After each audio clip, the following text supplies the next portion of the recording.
You are listening to the award-winning The Young Jurks with Mike Crawford. Welcome, Mike Crawford, Young Jurks. Happy to be here. Flying by the seat of my pants. This is the busiest time of year for my full-time gig, which is the dog care business. We're wild in my family tonight. Got 4 different houses we're covering. So very busy. A lot more I would be like doing with the show tonight, but I'm happy because we got a great guest. So he's here and I'm really excited. We got a guy named known. He's got like a lot of fans right now. He's a retired DEA agent. Like, so how unprepared I am. I don't even have all his bona fides in front of me, but this guy he's been around. U.S. Capitol Police. He's worked in forensics for another department, I believe, in Virginia. But really, 28 years, I think it was, with the Drug Enforcement. I almost said agency. That's what I always have called it. It's wrong. It's Drug Enforcement Administration, the DEA. That's the name of the organization he was at for a number of decades. And for us, for my show, it's kind of exciting, got to admit, to have someone that used to work at the DEA, because I've been involved in this activism stuff mostly forever for cannabis. So when we started, it was totally illegal. There was no decrim, there was no medical, there was no legal, no hope. And then I saw within our lifetime, the poll numbers changed and we knew things we were going to put on the ballot, and things did change everywhere. So it's very exciting for me to have legal cannabis and to have a former 28-year DEA agent on. We may talk about that, but tonight I really want to go back to what everyone's interested. Free Karen Read, justice for John O'Keefe. He is one of the earliest folks to come out on this and had like a social viral post that he put out with questions for the chief of Canton Police, Rafferty, that so far has gone unanswered. He listed his name, he's listed his bona fides in law enforcement, and so far those questions have gone unanswered. So we're going to talk about that. We're going to talk about what happened this week in Canton with Turtleboy and a bunch of other stuff. We may even talk about some of the other shows too that I've even become a viewer and listener of, like the Yellow Cottage Tales. There's some stuff going on. He's at the center of a lot of the stuff, and there's a lot of news this week. So with no further ado, Sean Onthegulf, what's up, my man? Hey, Mike, how you doing? Good. How you doing? Good. I'm happy to be here, and thank you for having me. I'm excited to have you. I don't even know where to begin tonight. Is there anything that I screwed up in the introduction about you? Not at all. No, you had it right on the money. I did 2.5 years at U.S. Capitol in D.C., transferred over to Arlington County, Virginia PD. I worked there for 5 years. The last 3 years, I was a CSI guy. When I worked crime scene investigations, and I hired on with DEA and worked there for 28 years. It was a hell of a ride. Here I am. Who would know? And you've also done, like, you were an agent with the DEA. At the end, you were a supervisory agent. You did like money laundering, international money laundering, weren't you? You were like the head of that. I supervised, DEA's Bogota office for money laundering, which was the mecca. We brought all the money back into the country that was being funneled out from Colombia to the States to Europe. It was a fascinating end of my career. It was beautiful. I bet that was kind of a good assignment at the end. It was interesting, to say the least. It was a whole different spectrum, because for about 25 of those years, I was on the other side, buying dope, working dope cases. I never worked money before, and it was a fascinating learning experience. It was awesome. And I was very fortunate. Yes, you're very fortunate. And so now you've recently come out. You've been one of the most vocal supporters, I think, by far, from what I see, of Free Karen Read. You think Karen Read is innocent. You came out early. Why did you decide to support Karen Read here? Well, I think, like most everyone, let's face it, I retired back to Naples. I started chasing white balls around the golf courses, and life was going on nicely. And it was about probably April of this year, a good friend of mine from Canton, we're all playing golf, and he said, "Sean, do you remember this case in Canton with the police officer got found dead. I said, yeah, I heard about that in, I don't know, February, January of last year. I just thought it was a very unfortunate tragedy. And then life just went on. He said, no, Sean, there's something going on. I said, okay, now we're in the middle of a round, and I'm just a little bit intense with my golf game. He said, Sean, you got to listen to this guy, Turtleboy. I go, what?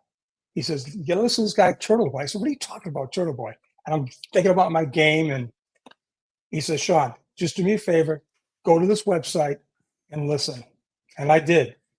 And at first, I just said, I was skeptical because I said, this is crazy. I will say one thing. It was the way he told the story. It was the way he captured me. I'm looking at him. I'm saying he was surprised. He was not a believer at first also. So I said, let me listen to this. So I started listening to his podcast. I started reading his blogs. I started reading other reports made by the Canton police. And I said, wait a minute. Now, 28 years of my life was dedicated to the narcotics business, but my foundation is in police work. And I was fortunate to have the 3 years prior to DEA as a crime scene investigator.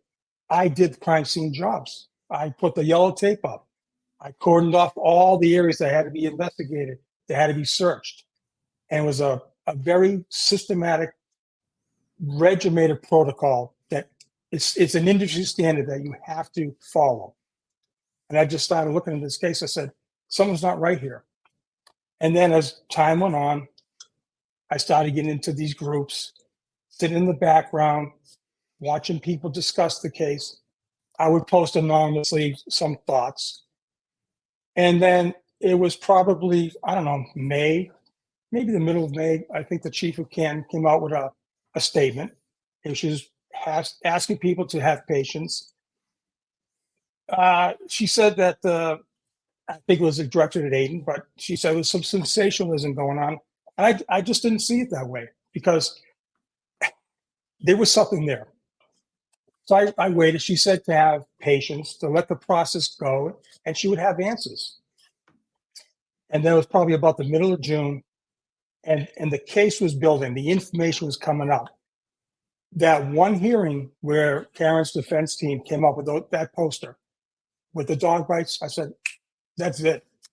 That changed everything for me. And I said, there's just no way how a vehicle, even if you took the state's own case, how a vehicle could just hit an individual from the neck up, cause all this damage, to have bruise marks on the back of his hands, no pelvic damage, no knees, no fractures of ribs, and have this incredible injury.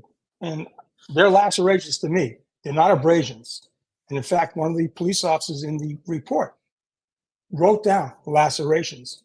But as we're seeing now, I mean, we're seeing this evolve because all the reports are being changed. But that's what got me.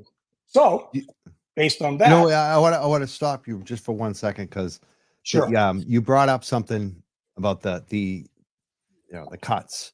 And, also, which I don't think gets brought up enough. I know Turtleboy's shown it and talked about it. It looks like he punched somebody like that. I've punched somebody. I've been in fights as younger. That looks like he punched somebody on the hand. So that's another one. But like Court TV, one of these, these guys that think they know what they're talking about. I don't think they know the case like Turtleboy does. I don't even think they know the case like I do, or especially you or Turtleboy. But he got up there and said, well, I think it's possible that those cuts came when the car went over him, that he almost got run over from the bottom side of the car. I mean, do you think there's any credence to that?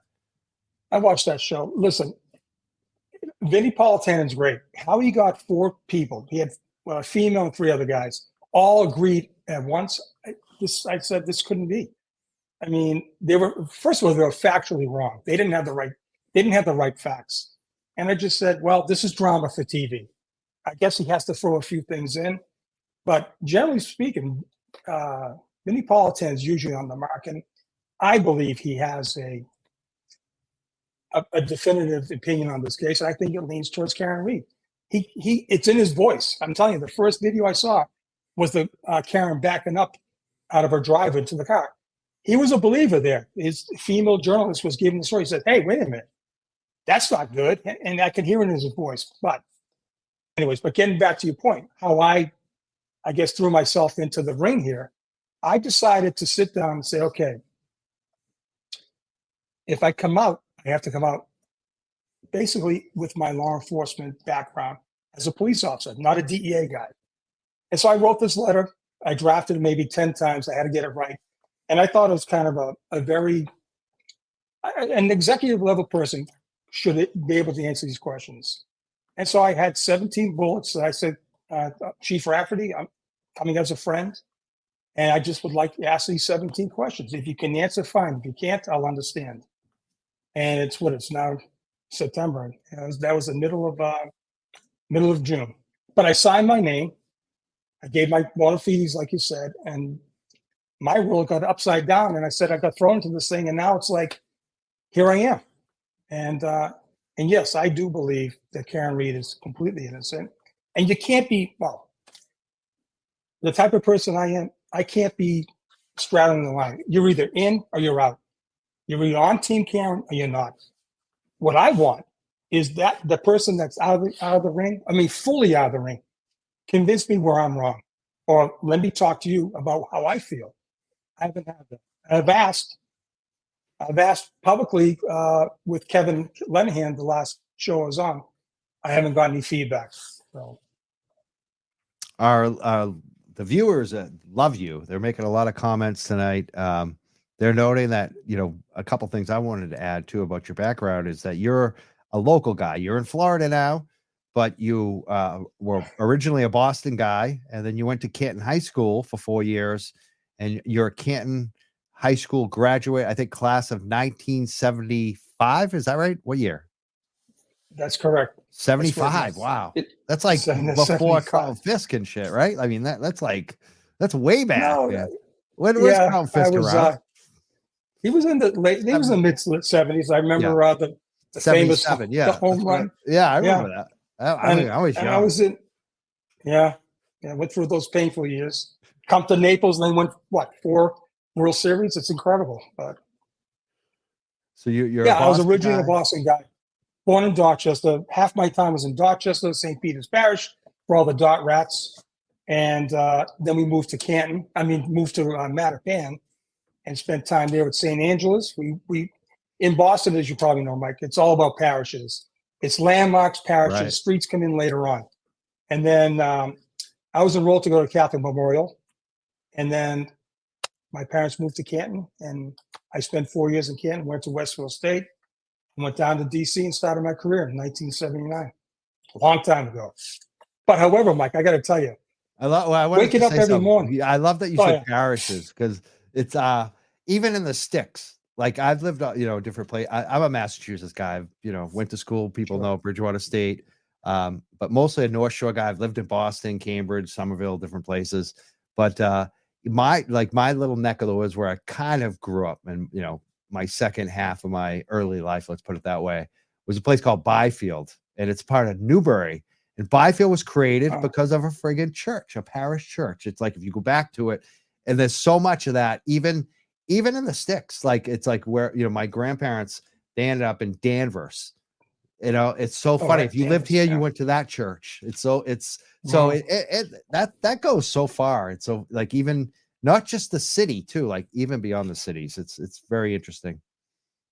I love it. It's just funny when you say being involved in this case as intensely. I kind of tend to take everything pretty intense, and I wake up every morning saying, "Where the hell am I? Am I in Canton? Am I in Boston?" Because my whole life is dealing with people in Canton, in Boston, and that phone, that computer is on 24/7. I get to go to sleep, wake up, start the day. It's like just start the whole day over again. But I love it. I think it's been a great experience, and I think we're having a movement. Aidan's doing an incredible job. You got to listen. I told him yesterday, no matter what's going on, I support him 1,000,000%. It's because of him that I'm here, and I believe everyone else. And me too. You can never take that away from him. I'm telling you, it's amazing. And there was some questions people wanted to know. Last night I noticed he said some good things about you too. People wanted to know. The comments, they were like, because there's been some things going on with Facebook groups, and then there was the show, the Yellow Cottage Tales. I mean, people are in our comments about that. I did mention them. They say Yellow Cottage sucks. I think I want to be nice to them, honestly. Like I feel what people are saying. Here's another one, Yellow Cottage Tale sucks. Like I don't think they suck. Like I don't, but I get why people are kind of aggravated with Kevin. And I guess I'm kind of aggravated with Kevin, especially when he, kind of said the shit he said about the mob and Turtleboy and taking money, which it's bullshit. Like, I just want to say, like, I've been subjected to the same accusations from the same people, not on the level that Turtleboy has, obviously, but as soon as we started having we had Turtleboy on, there were anonymous trolls saying that we're taking money from Karen Reed. And the person that went after Turtleboy the most about taking money from Karen Reed is Wendy Murphy. And if I know anything about Wendy and her son, I've had a lot of experience with her son. People don't realize that maybe, but I have. And her son did the same exact thing to me. He claimed I took money from places I would never take money from. If people know about us, I'm a huge cannabis reform guy, but I am also one of the biggest critics of the big cannabis companies when they do wrong. So there's no way that I would take money from companies to not disclose it. And that's exactly what this guy was saying about me. And that's the son of Wendy Murphy. So for me, it's like the apple doesn't fall far from the tree. It's funny to see his mother do that to Aidan.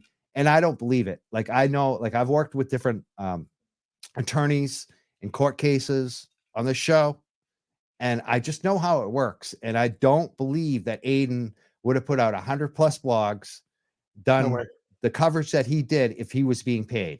Because if he was being paid, he would be being controlled by that law firm. He'd be controlled by the defense, and they would be I think they would be much more like by the book and safer. And it doesn't ring true. I do not believe at all. If you look at the facts, there's no way.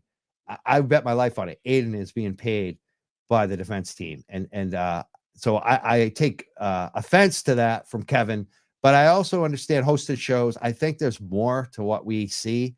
I think a lot of times when you run a show, like I run a show, and you have different people on, especially when you have a crew, there's personality clashes, and people have different visions for the show, and they have, it can get dicey. And I think that's really kind of what I think is going on that show. I think that they're having some issues they don't know which way they want to go, and he's trying to take a stand, but I just don't think he's doing it the right way. I don't think he's a bad guy. I don't think people should boycott them. I think they should stick with him a little bit and just try to talk sense to him. Like, I don't think he's a bad guy. I don't think he's being paid by anyone.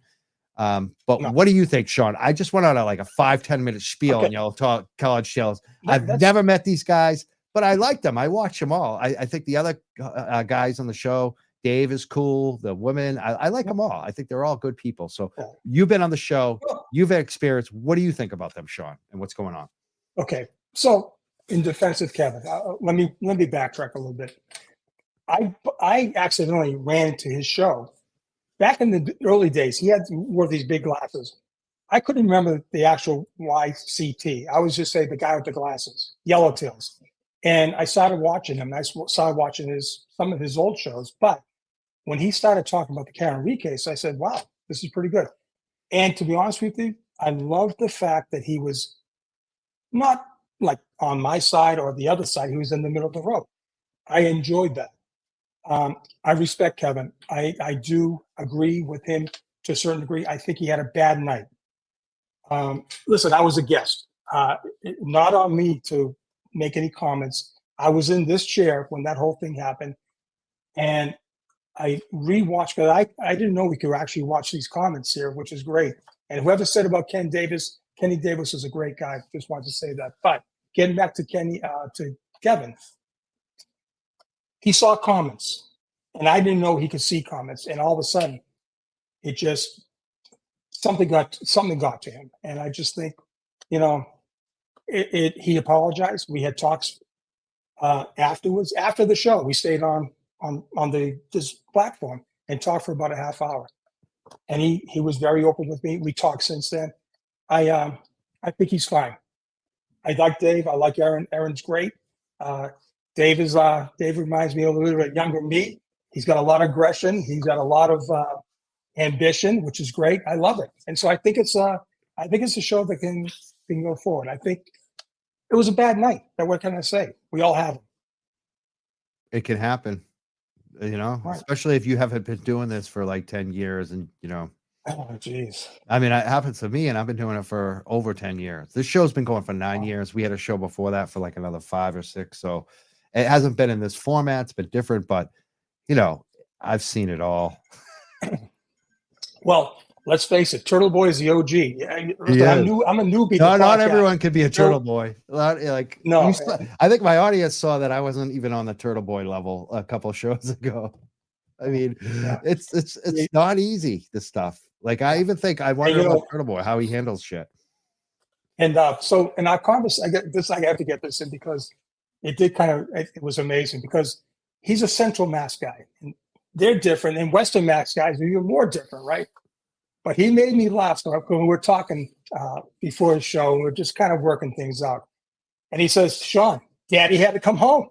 Daddy took over. And when he said that, it just brought me back to a buddy of mine in Western Mass. He would say, Sean, Daddy's here. And and when he said it on TV, because I thought people would think I was crazy, but he didn't. It brought back some great memories from my college days of being in Western and Central Mass. It was just beautiful. He's I was laughing my ass off. The daddy stuff. I know. Some of the. It was great. It was. Now people are asking, is Turtleboy coming on the show tonight? They always want to know if Turtleboy's coming back. I hope so. Your guess is as good as mine. If Batman shows up tonight, I mean, Daddy, Big Daddy. Daddy is invited to the show tonight if he wants to come in. Yeah. So, no, it's all good.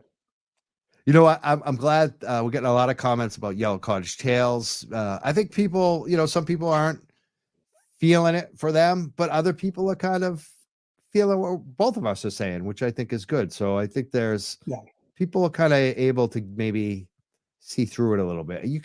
I'm aggravated by Kevin, but I don't think he's a bad guy. Like, I like him. He's not. Listen, and Kevin's very open. I mean, he's dealing with some personal issues in his own personal life and maybe his immediate family. I got a 95-year-old father. I mean, life happens. It does. So, we're getting a lot of comments. Turtleboy is the OG. Priceless just came in from YouTube. Yeah, I mean, people want Turtleboy on the show tonight. And people also are talking about Wendy, too. Nobody has anything good about Wendy to say in the comments. I noticed that. Gee, I wonder why, Wendy. I wonder why. Also getting a lot of... go ahead. I really liked her in the early days when she was doing comments on cases. I just don't know what happened. People change, I guess. I don't know. But it just shows you how polarizing this case is. It is polarizing. I mean, just as many people like me feel the same for me that I do for Karen. There's another side that feel adamant that she's guilty, and there's not many people in the middle. And like Kevin, I think he likes to stay in the middle, so he's completely convinced. I think in his own heart, he has a feeling, and it shows. I can read him, but I like his position. I do. And we're getting a lot of comments for the award-winning journalist, the doctor, Turtleboy. The doctor. Yeah, people are going off on his different phrases. Chicken Parm Charlie kills me every time. So he's got so much. Listen, he made a comment way back in the early days, and he said, I don't know. I think I know it, but he made a comment. And this kid, he comes out with these. He's amazing. He says, this guy has more chins than Chinese phone book. That just, I almost fell off my seat. He came out like it was there. It was ad-lib, not thought of. This guy has more chins than a Chinese phone book. It cracked me up. I never heard it in my life. I guess it's an old joke, but I never heard it. He just has this way about him. He's amazing. He really is. So let's talk about some other stuff too, because a lot has come out recently. Do you want to talk about like some of there's been a new defense filing. There's been like 3 prosecution filings. Do you want to talk about any of that stuff? They're kind of new. It's great that Lucky Law Firm has come forward. That's a biggie. I think the September 15th hearing is going to be explosive. The judge has, she has a handful now because there's a record. And I believe that the defense has appealed some of her decisions, rightly so. And I think September 15th is going to be awesome. I don't get into many of the weeds of this. I want to keep it to how the officers who had no idea that this was coming down, they get the phone call, they get the radio call, and they show up at this residence, and how they dealt with what they encountered. And I like to stay with that because I think that's the crux of the case. That's ground zero. I've always said, you can't change that crime scene. That crime scene is, and they talk about crime scenes at Canton PD. Listen, I don't know where this came from. It's what I believe it's noise. It's like, stay away from, I said this 1,000 times. Let's talk about why was Jen McCabe the first person that detective, whatever his name is, Proctor, interviews? I've talked to a million cops about this. I said, let's partner up. Who are we going to interview? The guy in the house. It's his property. There was a party, whether he's in or out, it doesn't matter. Cops have to eliminate suspects. He's the first one. That's what guy you want to eliminate. Never done. They go down away from the house. They start talking about waterfall. I call it the kiss and drink tour. They're talking about kisses and drinks. I kind of coined that. And it's crazy. The attempt was keep this so far away from Brian Albert and 34 Fairview Drive. And I got to tell you, I said the other night in Kevin, that put Brian in the trick bag because guess what? There's a big hole there. There's a big question mark. Had they gone in and found nothing, everyone's in order. Maybe there's some potato chips. Maybe there's some spilled beers. Maybe there's, who knows? But there's no blood. There's no signs of a struggle. Well, we might be talking about something completely different now, but the fact that they didn't do it is the issue. And I'm seeing these other law enforcement people say, well, wait a minute. No, wait a minute. You have a guy with 13 degrees. He's got no coat on. They don't know he didn't have a coat on during the whole night. You come on. This is the problem. People, we're 19 months in this. We know this case back and forth, but those cops didn't. They come on the scene. They said, holy shit, what do we got?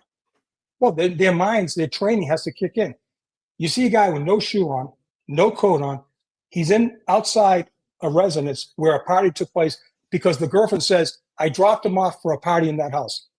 That is ample probable cause. I don't care. I'll debate that with anyone to say at least. I know. Imagine if that happened at my house. If that was my house, they would have been there. They would have been knocking at my door. They would have been searching. They would have looked at the one pot plant I have on the deck. Like they would have scared the crap out of my dogs. Like they would have been in here. I know for a fact because if it was an underage drinking incident, they would have been in the house. Like that, just unbelievable that they didn't go into his house. That's troubling. And I'll tell you, it's going to be an issue if this. Listen, I'm still 50-50. Will this ever go to trial? But if it does go to trial, and I'm a little selfish, I want to see this go to trial because I want to see how these guys are going to sit on that stand and explain their actions. They're going to put experts on afterwards, and they will put guys like me who've done the job.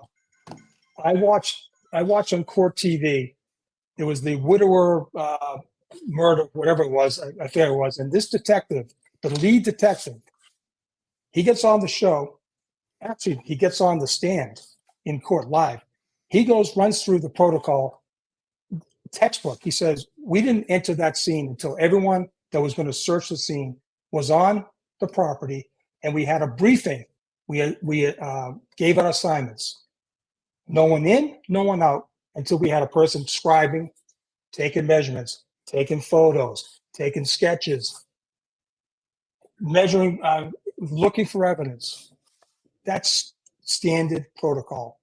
If I was doing it in 1981, the trade has evolved since 81. Exactly. But you don't deviate from protocol. And there's a lot of mistakes in this case. And like I said, you could change all the reports you want, but there's a four corners of that paper that can't change. You can't bring back what happened that day because there's a record now. defend that record.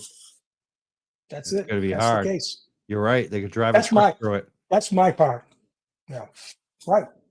I'm glad you mentioned the other part too, because I feel like there's multiple ways they're going to be drive a truck right through it. And that's like what you just laid out as number one. You also mentioned the other part, which the award-winning journalist really uncovered, which was the Lucky Loughran. Like, I don't see how they're going to be able to get around the plow driver's testimony that he drove by twice, not once, but twice. And this is like, I got a plow guy that comes through here. I move my car for him. Right. Like, these guys look like they are like by the, like, they know exactly, they're like by the inch.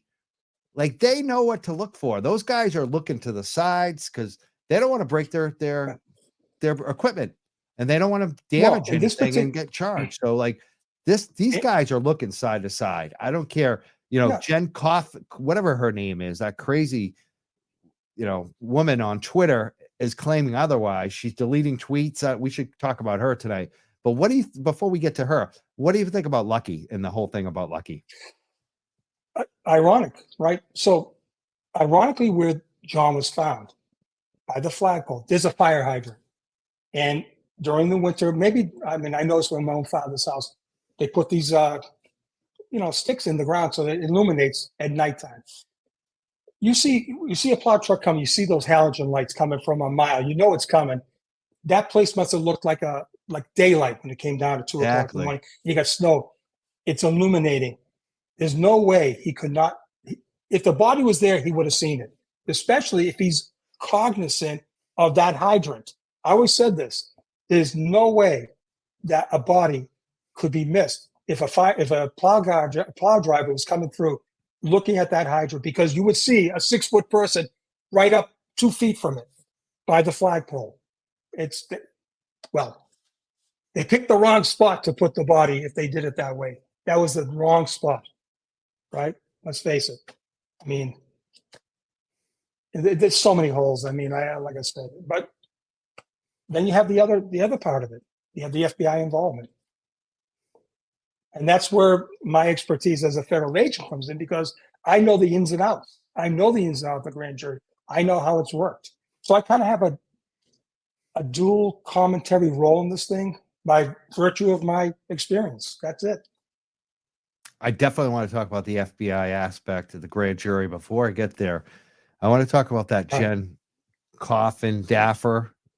We got some comments about her too. I can't get her name straight all the time. Do you see her on Twitter? Do you know what she's been posting? I've engaged her several times, and I know someone made a comment. I've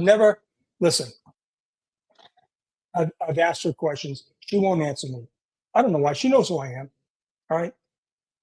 She has an impeccable, incredible resume. She's done a lot of things in her career. Okay. I don't know how much job-wise experience she has. She has 28 years like myself. All right. But there's some flaws here. There's something I don't get why she said the guys had to go muster up and go to the barracks and get a squad car. She's had a take-home car her whole career, right? State troopers have take-home. Everyone knows that. That's right. That's something. See him in the driveway. I mean, anyone who lives in Massachusetts knows that. And as a detective with the CPAC, I know this. I worked with CPAC all up in Springfield, Mass. The whole time. They all have cars. They have call-outs. They have to be sent out. So for her to come out and say they mustered up, they rallied up, and they drove to the barracks and they had to get a 4-wheel drive car. Listen, there's she was on your show the other night, Trisha Martineau. She has pictures. She lives down the street of her dog. There was not much stuff. The timestamp was right there. Come on, this is crazy. This is crazy. It is. Come on. What are we doing? I'm telling you. I said this 1,000 times. What are we doing talking about this? It's right there. I love that you brought up the guests for the last show was phenomenal. With the fucking random citizens from Canton. They were amazing. We should talk more about that too. But I also want to ask about Coffin Daffer today. She went after Aidan. She went after Turtleboy, and she called him a scammer. She said that he was scamming money because he was admitting that he had these merchandise items that he was putting out, and 60% would go to the Karen Reed Fund and 40% would go to him. There's obviously a cost for merchandise that he's providing. I'm guessing that there's a tax issue too. Like when I raise money without a nonprofit, sometimes I'm paying tax on that. Like it's, so I don't feel like, and the big thing for me is he's transparent. He's telling you exactly what he's doing. If you don't like it, don't do it. She called him a scammer. Then she changed it, because people like myself were saying like, that's libel. Like that's not a scam. He's telling you what he's doing. So she edited it 4 times, edited the tweet 4 times, and then she deleted it. And like, this is the type of shit she does. And then she doesn't like acknowledge she was wrong, apologize. I mean, to me, she just something like, I don't know what's wrong with her. Something's not right. Mike, I listen, I try to figure it out. I don't watch it anymore. If she doesn't engage me, we could have a beautiful conversation. She doesn't know the case. She's getting information. FBI agent. She has an FBI office in Chelsea, Mass. She could call up. I can call the DEA, any office in the world. I could call them and say, hey, listen, off the record, or we do this. She knows what's going on. It's just that everyone has motives. What's her motive? I mean, to stir the pot. What's Wendy's motive? She's an esteemed lawyer. Wendy, I'm glad you said that because I have a motive for Wendy. Wendy's motive is easy. Jennifer, I can't figure out. Jennifer, I think it's more about media clicks. Maybe she wants to write a book. She wants to be on TV. But Wendy, it's obvious. Wendy, if you look at who Wendy is and what she represents, Wendy mostly represents children and women who have been abused. And so what are they looking for? They're looking for justice from the courts. And a lot of times that's Wendy talking to the cops, talking to law enforcement, talking to prosecutors. Those are her friends. I know Wendy, especially through her son.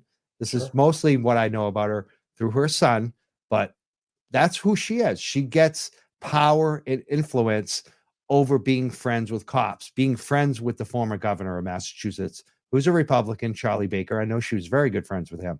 So that's how she gets extra influence in the courts, is when she walks in there, she knows Adam Lally. She knows Michael Morrissey. She knows all these DAs because she's asking them to prosecute criminals for, the benefit of her clients a lot of times. Sure. Or to, serve a restraining order, which, a lot of it is great work. Like I like Wendy for that shit, but there is something really off about Wendy, and it's the lying.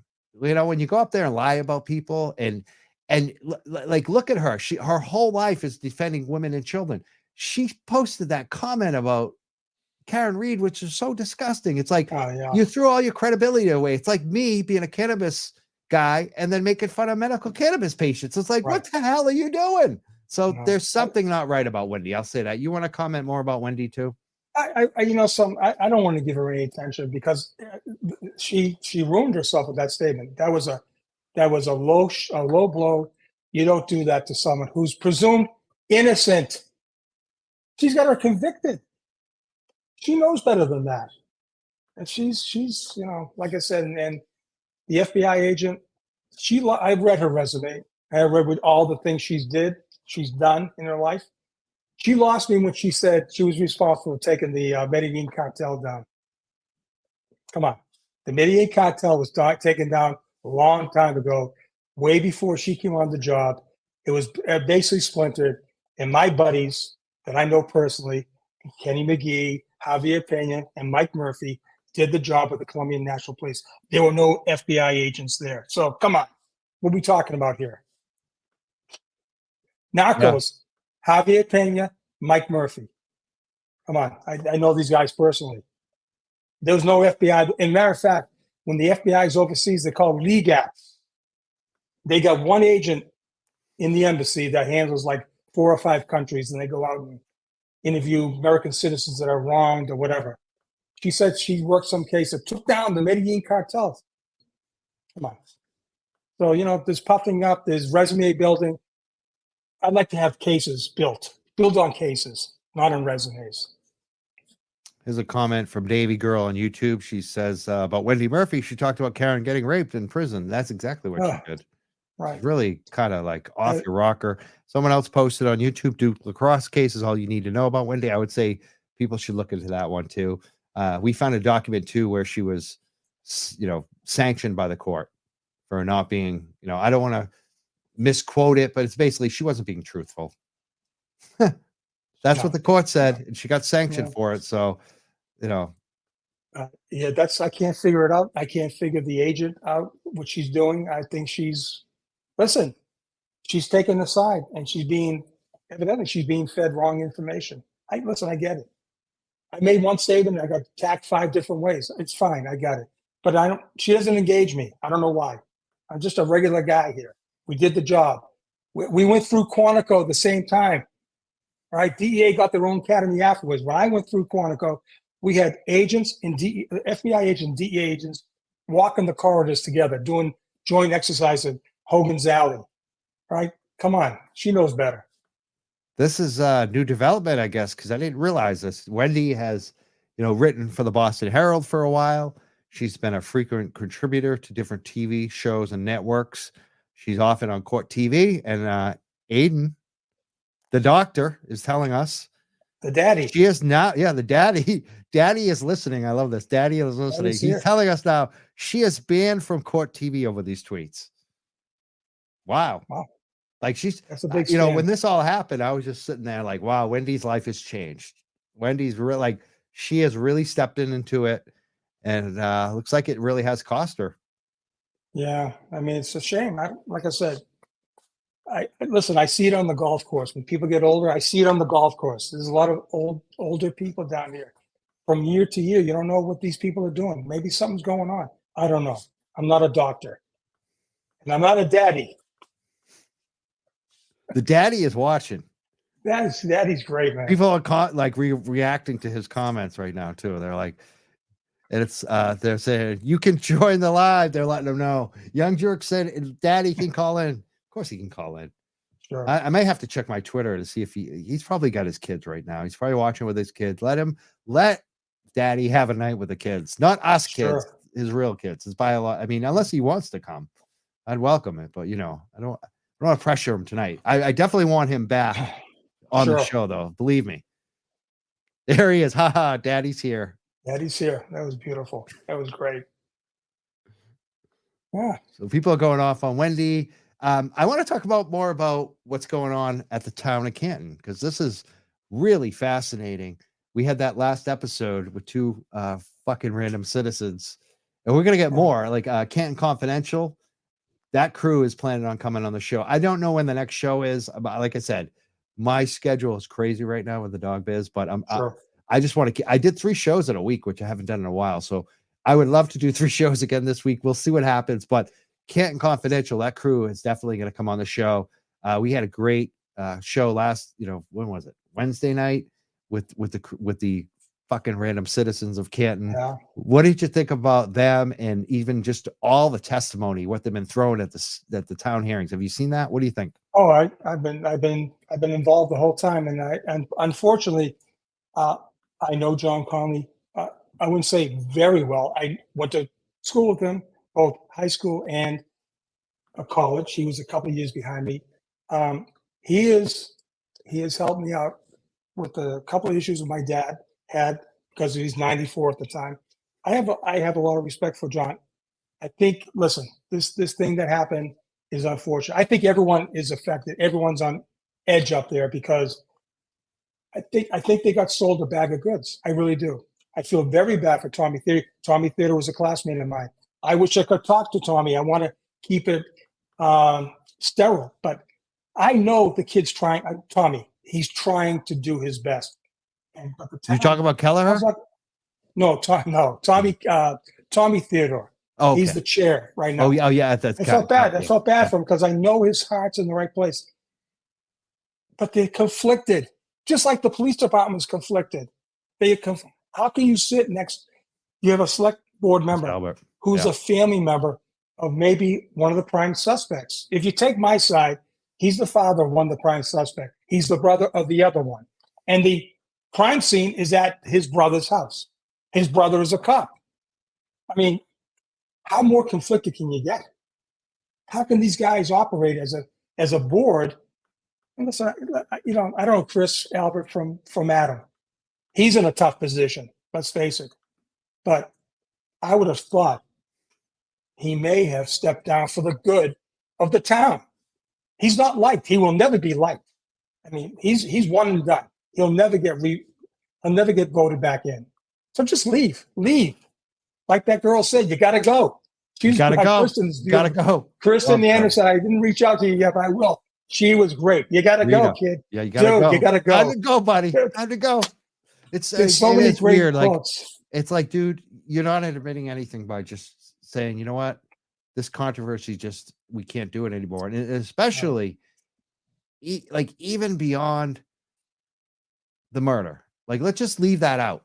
Let's just pretend if in a world that murder never happened, John O'Keefe is still alive. Dude, your people are pissed at you because you have, I don't know how many it is, but it's a ridiculous amount of liens against you. And you're not showing up to court to pay. You're being a deadbeat. You're a total deadbeat. You can't pay the pepperoni man, as uncle said, it's just a doctor said. So, it just, and the whole substance abuse thing, he couldn't even name the board that he was on. It's just That's tough. I mean, it's like, dude, you need to go. Like, it's even beyond what happened that night. Even myself, I was cringing. I really was. When they asked, I know they were going down that road. Listen, everyone has a heart. I felt bad. I did. I did too, in a way. But I don't, but I did. It's weird. No, I know. It's like, I know. It was. You got to have, Jesus, but step down. But Mike, end it. He doesn't have to deal with that. Like, people would like him so much more. And it's not like they're going to love him. But, people would have so much more respect for this guy if he just said, you know what? I heard you. Right. I'm done. I heard you. Mike, the problem here is, had it not been for that murder, none of this would have been exposed. Yep. They did a deep dive on him. They did a deep dive on him. They did a deeper dive on the police department. Let's face it. There's a lot of money being made up in that department, and they got caught with their pants down. Let's face it. This is a crazy response to professional police officers that failed. They failed the town. They got to answer for that. The state police is going to have their own problems, but I feel bad for the Canton cops, but the story will come out. And eventually, everything gets. If it's not in the wash, it comes out in the rinse. It will come out. Yeah, absolutely. We know this. It just takes time. It just takes time. And that's why I'm confident on what we're doing here too. Because I feel like no matter what the naysayers say, I'm confident how this is going to end up. Like, we're going to find out that we're right, that Aidan is right on this, that Sean is right on this. Got a question. Someone said, is Lucky's brother really a Canton Town selectman? I did not hear that. Is that true? Do you know? Yes. He is. Yeah, it's Michael. Yeah. Mike. He's the guy. He was to the, as you look on the screen, he was to the right of the Charlie Duty. He was the guy with the glasses he was the secretary taking the minutes. Okay. Mike Laughlin. That is okay. That is Mike. So now you have another level of Jesus Christ. But the problem is everybody's intertwined in this case. Even I didn't know it. When I grew up, I knew the cops, but I didn't know their whole legacy. There was a legacy department. Everyone, like, Tommy Kelleher, right? Yep. I don't know him, but I knew his dad. He was an okay guy, Listen, everyone has issues, right? But this thing just, I feel bad. The magnifying glass is so on top of them. They can't move. And it's going to get worse. I'm telling you, it's going to get worse. Exactly. That's their life now. Like, it's never going away. Like, that's the thing with Chris Albert. It's so much better for him if he's got to go. He's got to go. I want to ask more about Rafferty, because you sent the open letter to her. We started with that. She hasn't responded. Then she showed up at town hall and she gave a speech. She was supposed to talk about something else. Then she started talking about the case, but it was more about allegations against her. And she didn't actually answer the questions of the citizens, and she left. She didn't have any comment. She didn't allow any questions, which I think is really strange. And now she's offering people one-on-one meetings to people she likes. She won't meet with Aidan, I guess. She'll just, pick and choose who she meets with. And that's what she's offering citizens now. the citizens came back at this last meeting and said, no, we want an open meeting with her. We want her to answer our questions in public. It's your job as selectman. You're her boss. We're your boss. So the bosses are asking that she has to come in. We can't just say, no, you do what you can. No, we're demanding you come in, Chief Rafferty. What do you think about all of that? Do you think it's somewhat like people are saying it's an embarrassment that she won't even voluntarily do this? What do you think about her and their response on this in terms of citizens want answers? Okay. I do not know Helena. I knew her dad. I grew up. He was a bigger than life type of guy, Irish guy. He had the same brogue as my father. I told her in the letter. We never crossed paths. However, I think I was a counselor when she went by Quantico. She went to the National Academy. I was representing DEA with the Peruvian National Police at the same time she was there. We probably crossed the halls and didn't even know it. I think I was there when my Chief Berkowitz was going through the academy. But she needs to be more transparent. I know she's hiding behind the fact that she can't talk about the case. We talked about this the other day, Mike. I have a source that recounted an episode outside Brian Albert's house, right? Where she went to kneel and pray, right? And she got accosted by Brian, asked her a bunch of questions, get the hell out of here. It wasn't that, get out. And next thing, he follows her, takes her to a house around the corner, and one of her sergeants comes in and makes a complaint takes her ID. If I had Tommy Theodore right here, I would say, this is a perfect example where you can, as a board member, suspend Chief Rafferty right now, restore some credibility with that board. You tell the Canton townspeople that you're taking action. You do a simple investigation on that incident. That woman is ready to come forward. That woman identified the officer on that picture the other night. This would be a perfect opportunity. Now, she's not going to lose any money. It's just a suspended with pay, but give the town what they want. It's not about the select board. You saw the select board. It's about trust. Nobody is trusting law enforcement in that town. They're not trusting the select board. What an incredible opportunity. Someone on that board could say, listen, let's give them what they want. Do a little investigation. She responds to them. She reports to them. If there's an IA investigation, they get the complaint and they farm it out. This would be a perfect opportunity to give all those women and gentlemen that speak up courageously and say, my God, just give us something. Give us leadership. It's not going to hurt her. Just investigate. She can't do an independent investigation on her own. She's conflicted. That's it. I've seen it in many departments. I've seen it in my own agency. You get a problem like Brian Higgins. I guarantee he's not on the street. There's a cloud over him. Put him off the side. He doesn't lose money, but let's wait and see what happens. This would be an incredible opportunity for Tom Theodore as the chair to say, okay, we're going to give the Canton residents some peace. That's what I would do. The doctor made a comment about Chris Albert. He said he might be in jail by the next election. Which I think is you never know. Probably true. It could definitely happen. All right. I got some more comments coming in. I like this one. Steve C says, I'm a Republican and conservative, but I'm taking a liking to the young Jurks. You should. Why wouldn't you? Of course.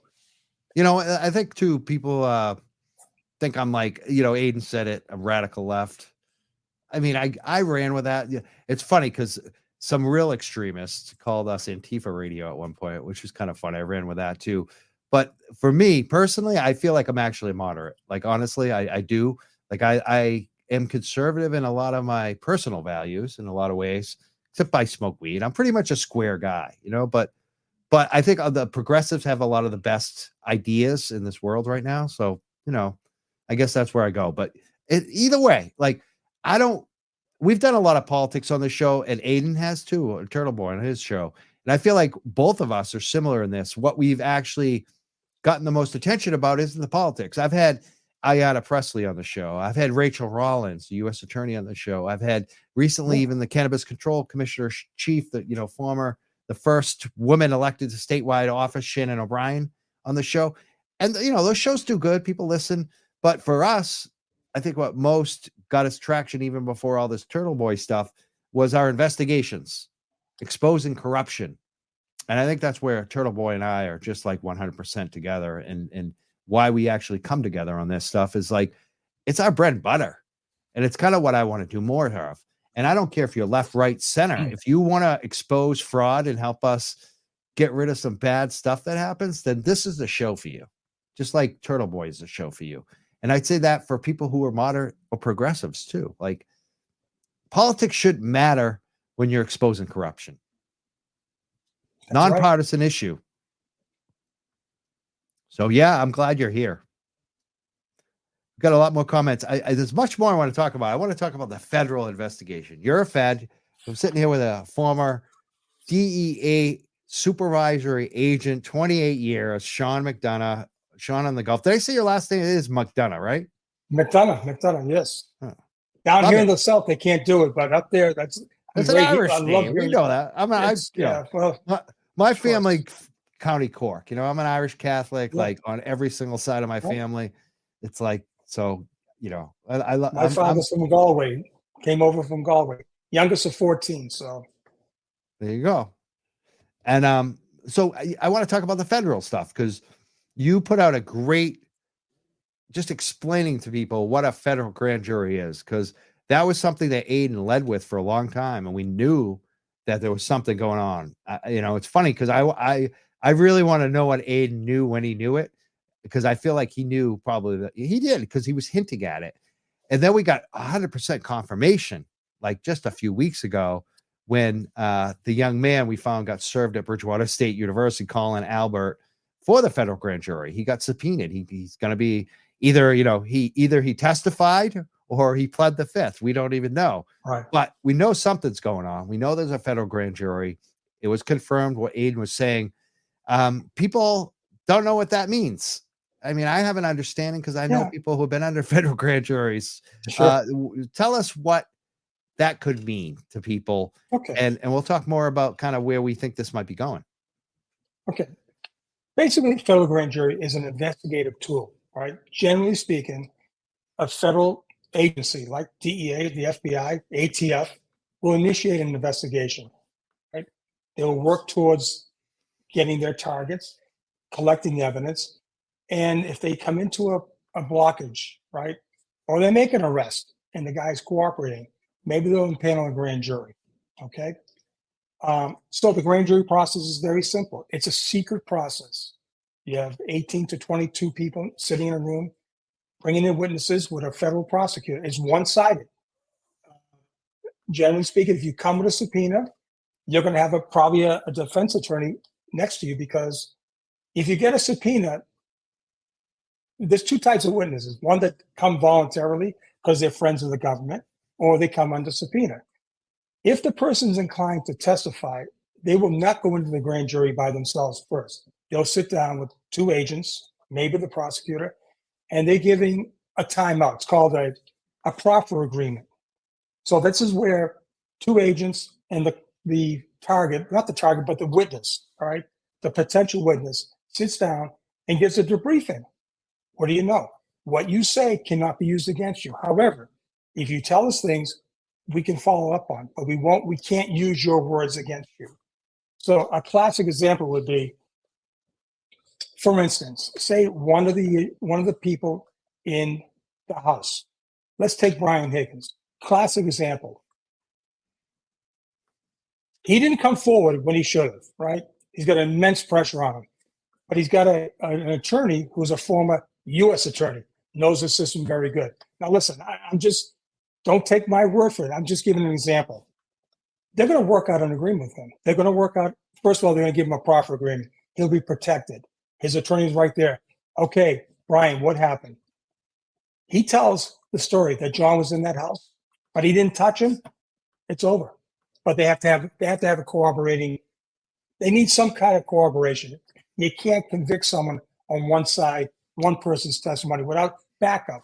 But they'll take his whole statement. They'll say, okay, do you sign to this? They'll then come out with a plea agreement. He'll agree to plead to a charge, some type of charge. He let a guy die. He let an innocent woman get framed. He's a federal agent. He was duty bound to take action. Okay.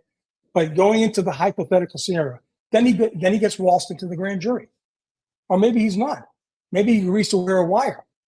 See, the thing about this whole process is back in the late 80s, early 90s, the federal judges were under the sentencing guidelines, and it took all discretion away from judges.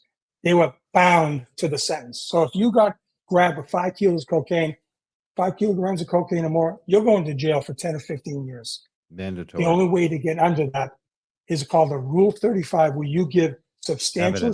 That's the trick bag to allow a judge to say, hey, listen, my client cooperated. He did A, B, C, and D. The judge accepts it. He accepts the Rule 35. That now gives him the ability to depart from the mandatory sentence. And you do 85% of the time. So a guy gets 20 years. He's doing 85% of the time. All right. So that's an example. And then he may make phone calls. He may walk into a crowd of people that know about this case and start talking. He's recording it. Right? Then he goes to the grand jury, gives a story. They introduced the wire evidence. They introduced whatever he did, right? And it gets tucked away. Okay, Brian, just be cool, or maybe they protect him. Maybe someone gets wind that he's cooperating. But then again, this is how I did this. I've done this. This is how it works. For the people that don't cooperate, okay, they bring you in. The attorney, like say in Jen McCabe's case, she has Kevin Reddington. He's no fool. He's going to say, okay, what's going on here, guys? It's a dance. He's looking for information. The prosecutor's looking for information. It's a little dance. It's a give and take. If I'm Kevin Reddington, Jen McCabe's not testifying unless she has some sort of protection. And it all depends if her information is valuable. I don't believe she delivered any blows, but the weight of her testimony and the value of her information could be weighted saying, okay, we may go with you on this. We may let you plea. We'll give you a plea agreement to a lesser charge. If not, you're going down for conspiracy. And everyone's getting hung up on murder and all this other stuff.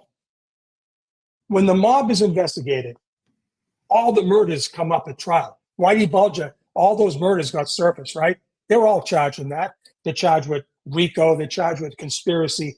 They're charged with wire fraud. Wiretapping, and wire fraud. Yeah, exactly. Everything. There's so many crimes. Right. If you just order a hit in Rhode Island or you're in Massachusetts, that's like 5 federal crimes. Yeah. Like it's like crossing state lines, interstate listen, the whole gambit. Murders are there too. They all went down for murder. They had Maturana confess to what? 19 murders. He's out in 3 years. Come on. But then again, you weigh the testimony. How value is that person?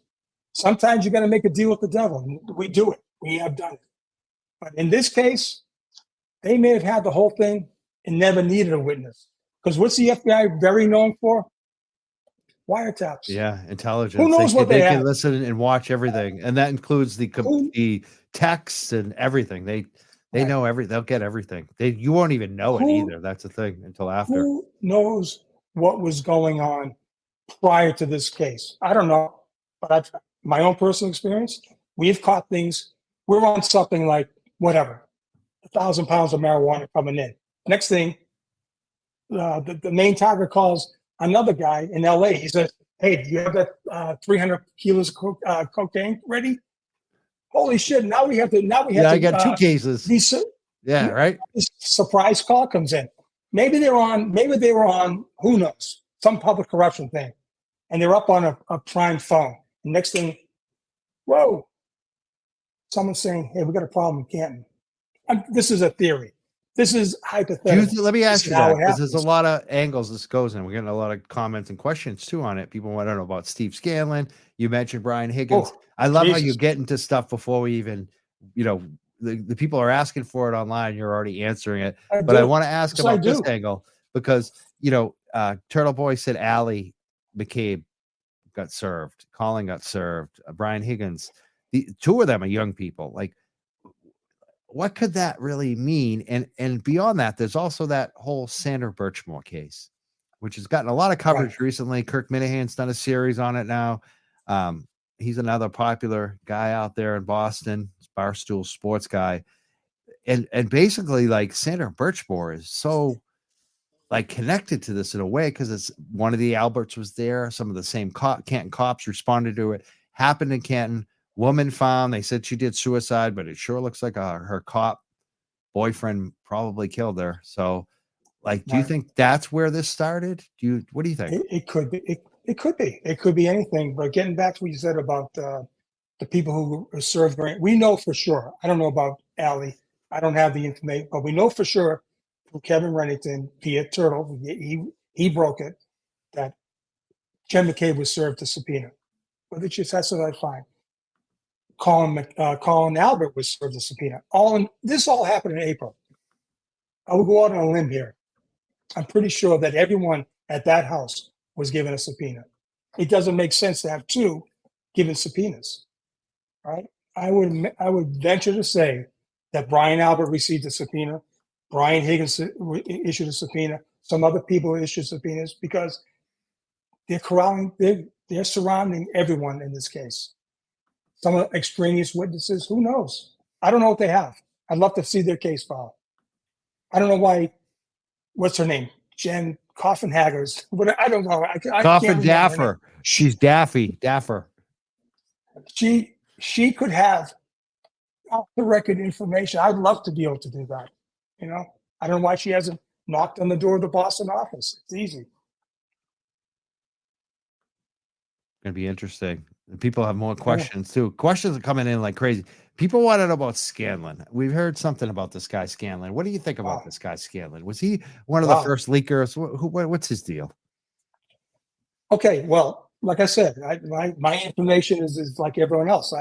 But I did see the initial arraignment, the first arraignment that Karen had, and I remember deviated really getting up front and saying, "Listen, this is a tragedy. This is a travesty."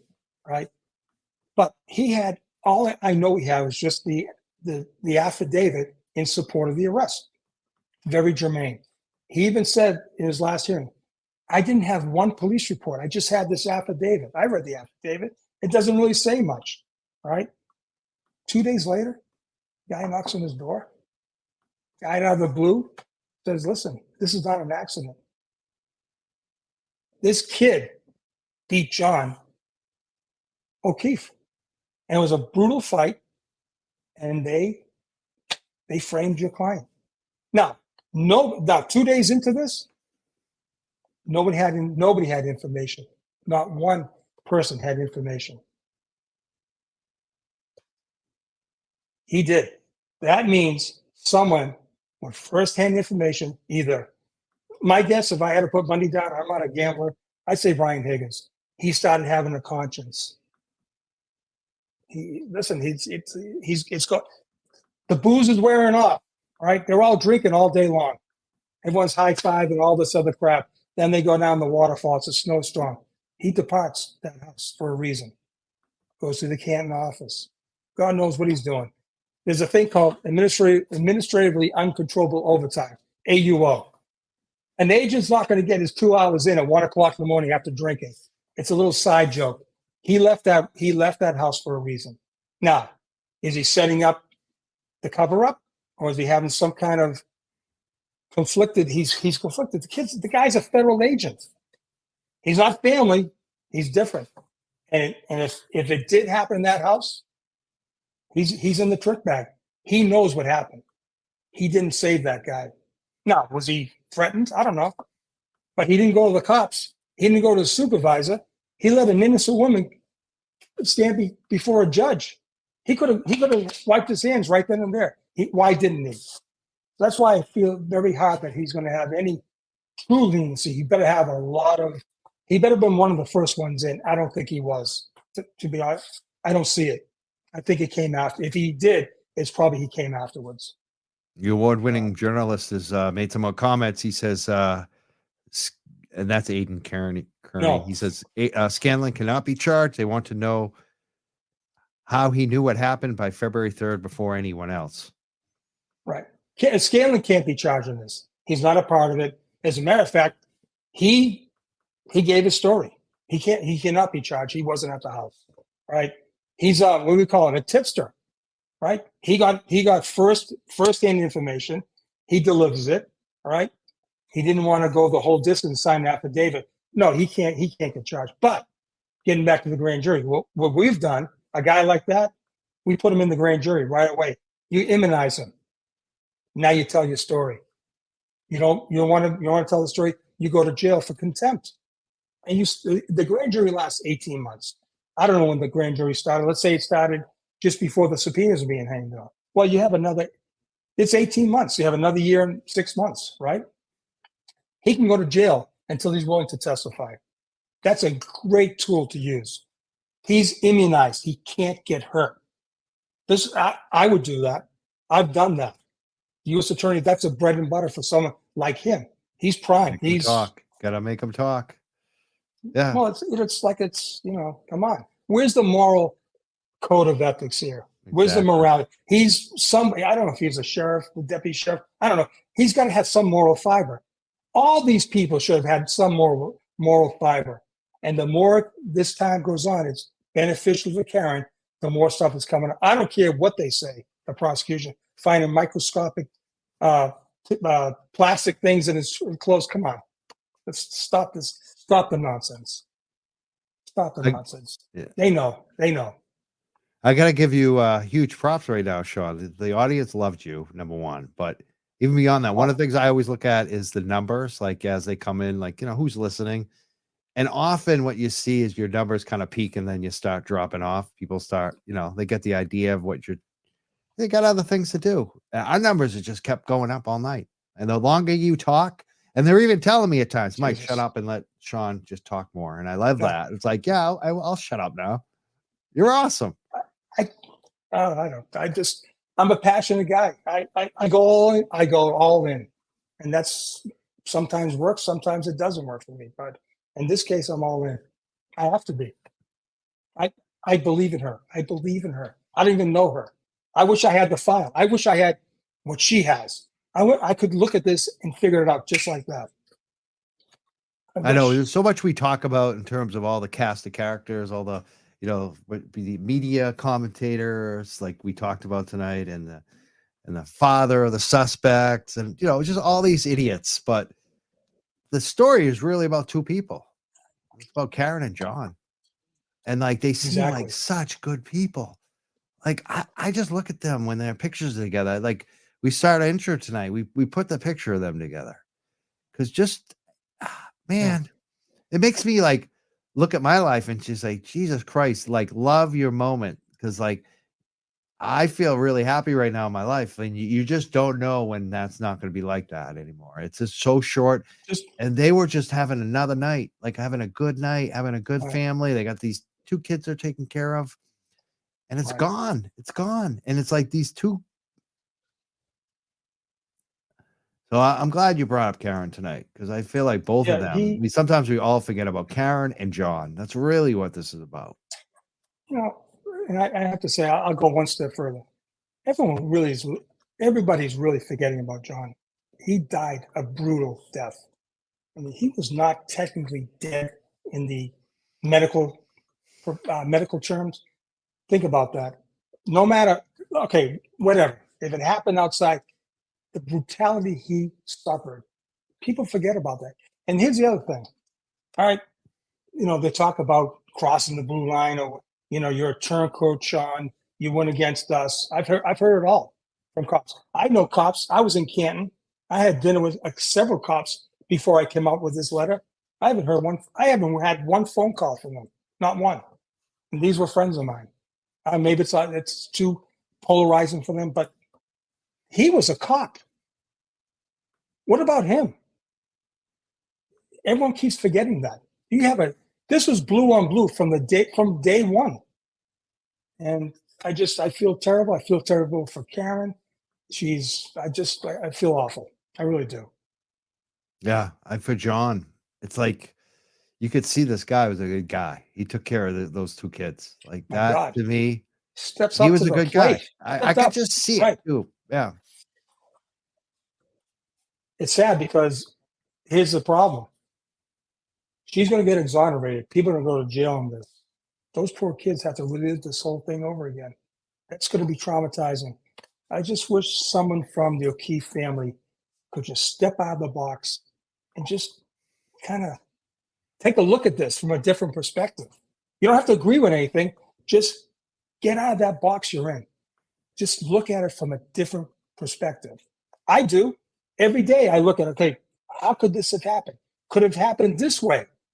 But I keep going back to the evidence. You can't deny the evidence. You can't. That's it. ignore You can't deny it. I mean, there's so many basic things, like the fact that Albert never came out of the house. Kelleher never came out of the house. The cops never interviewed. I mean, they'll go back to the basics, like you brought earlier. It's just so many things that is gonna allow Karen Reed to go free, in my opinion. No doubt, whether it's through a trial or they drop the charges. There's no way. I agree with Aidan on this. I agree with him so much on.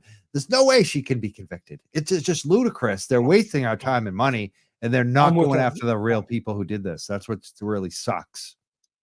The 17th question I asked Chief Rafferty was this, and this is very important.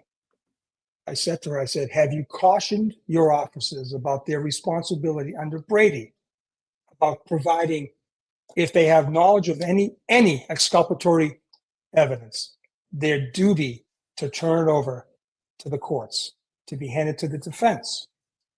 If there's one cop in there holding back that he has knowledge that this was not done above board, and he knows that they're being framed, that they're framing up an innocent woman, that cop is duty bound under Brady to provide defense, the exculpatory. So isn't the prosecution. I think Aidan hit it on pretty good. I do think Aidan has a little bit more knowledge than he wants to admit, because he did say something last night that caught my attention. Maybe he'll drop it on the show. He said he just dropped a note that he wants to come on the show. So I'm going to send him an instant message on Twitter right now and give him the link. And I actually want to ask him about that, but I also want to ask you too. Is there anything that you've been kind of leaked from law enforcement about that you haven't shared, that you haven't been able to share? I have sources, all right? I will say Chief Rafferty actually confirmed one of my sources. It may mean nothing. It was something that was looked upon that this guy's crazy, right? He did call the Canton Police Department to report drug activity. Now, there's a theory, right, that he gave. I know the person he gave up. I know exactly who the person he gave up. I'm not mentioning that name, but there's a theory that this person was connected to Colin. They lived houses from each other. Okay. There's a video of the kid that he called on, right? That he called about doing drug deals on the street in front of John's house. That's going to surface. All right. But what happened to the investigation? Like what happened to the poor lady that got accosted? Here's the thing. Albert doesn't come out when there's fire engines and cop cars and screaming. I got to imagine Karen screaming. She's seen her loved one on the ground. It's 6 o'clock in the morning, dead in the middle of the morning, early morning. It's got to be the radios of the fire trucks are loud. They don't turn them down. They got to hear them. But yet he sees a girl praying to give him respects and accosts her, and then he calls the cops. He calls the same cop that was in his house a year before. That's crazy. That is absolutely insane. And how are you going to investigate that? He took her license, he photographed her license, photographed her registration. He better have a report.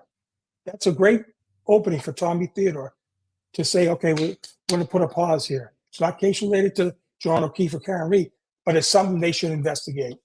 Give the town something. People are going crazy in the comments. They're like, Turtleboy wants in. Let him in. We just sent him the link. He's got the link. Daddy has the link on Twitter. Hopefully Daddy does call in because people want him. We want him. You would love to have Turtleboy back on here, wouldn't you, Sean? Absolutely. We're going to do what's that thing called? Surviving the Survivor. We got bounced for a serial killer family member. Absolutely. He brought me on his show early in this whole thing. It was great. He said, "Daddy." Yes, he did.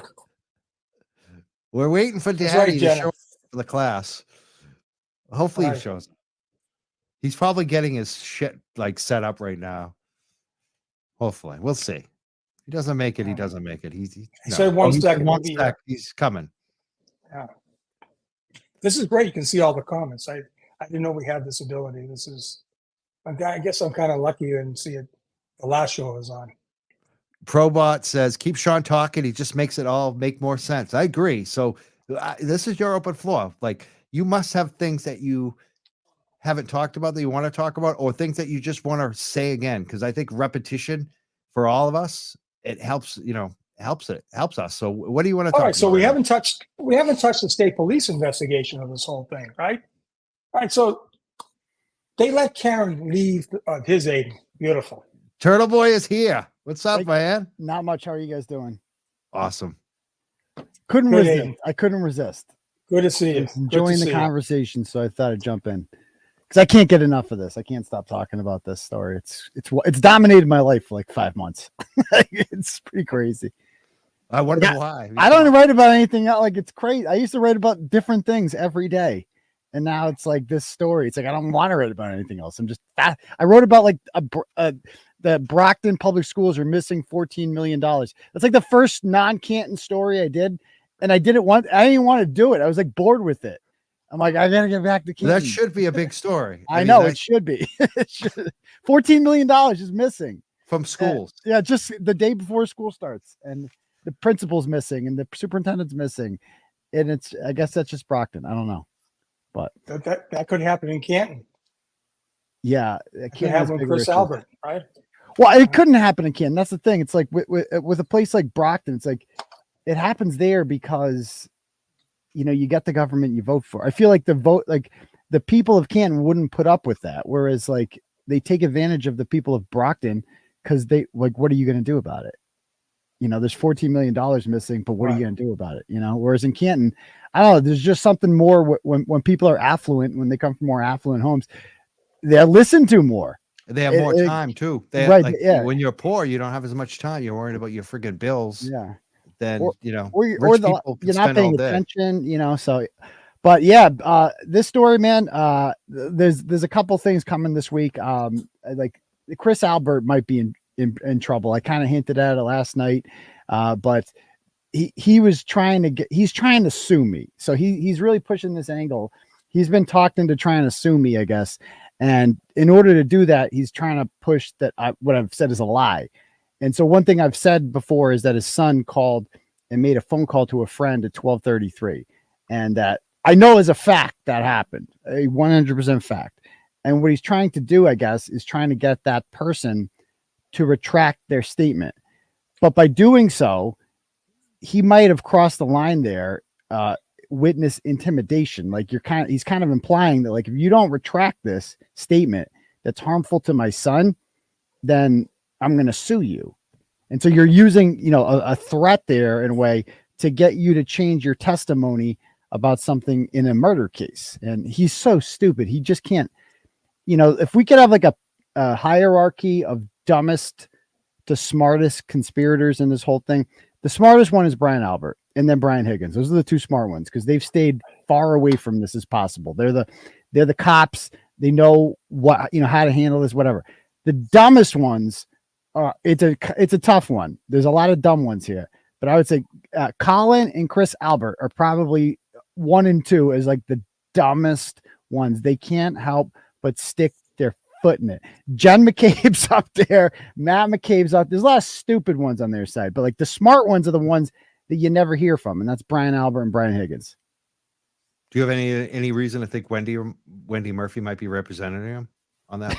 Oh, we could only hope. I don't think Wendy's. Does she have any clients? Does Wendy have clients? Like, does anybody who would ever pay that? I don't know where income comes from. She must have like book sale royalties. She's got a nice house. I don't know that. I know she has a nice house. I bet she does. I really don't know where she gets her money from. Like, who is paying this woman's salary? Because who would ever hire her? I haven't. What cases is she involved in? Well, I think she's probably going to have a tougher time now. I mean, I don't you think so? Don't you think this is like really kind of? I think people weren't really paying attention before. They just assumed she knew what she was doing. And that's the way it was presented to me on Surviving the Survivor. Like when I called her a liar, he's like, whoa, whoa, whoa, whoa, whoa. She went to Harvard or something. I'm like, don't care. Don't care. She's a crazy person. Like, it's like, listen to what she's saying. I don't care where she went to. Crazy people went to Harvard too. It doesn't mean anything. Crazy. It's amazing too that some of the stuff you came out with too, like the Lucky Loughran stuff, Aidan. It's just amazing. Yeah, you know what's interesting about that is that somebody pointed this out on Facebook. Somebody pointed out in the discovery there. It's been entered into evidence that the full interview of Michael Proctor with Lucky Loughran, and that happened 2 days after I wrote my story about that. That was so satisfying to know that Michael Proctor reads every blog we publish and reacts to it. Like that means that he saw that blog and he's like, fuck, they found Lucky Loughran. They got Lucky Loughran to talk. I'm in trouble now. I need to do something about this. I'm the investigating officer. I have to talk to the plow guy, to the witness, or else it's going to look like I'm covering this up. So I have to go talk to this guy. And I am dying to know what they talked about. I can imagine. I bet you anything they tried to get him to retract things that he said to me. I will bet you anything that they went in there and they said, well, you sure? Maybe you just didn't look, and we'll see if Lucky held the line. Either way, he did with, he's got me and the private investigator. Like, he told both of us the same story. So if he changes it now, it's like, we're going to find that hard to believe, but I have a feeling Lucky's going to hold the line. But didn't he talk to the FBI? Didn't they? Right. And that's the other. There's three. There's three. Yeah. So like I think Proctor, I am feeling so much better after the last week about this story. I just think the end is near. It's like, I've said this before, but the fact that they're bringing in 19-year-olds now, and they're bringing in Caitlin Albert and Brian Albert Jr. And remember what Mike Morrissey said during his speech there last week. He said that there were 11 witnesses in the house, and we were like, I added up. I'm like, I had 6 or 7. Where's he getting 11 from? Well, now we know.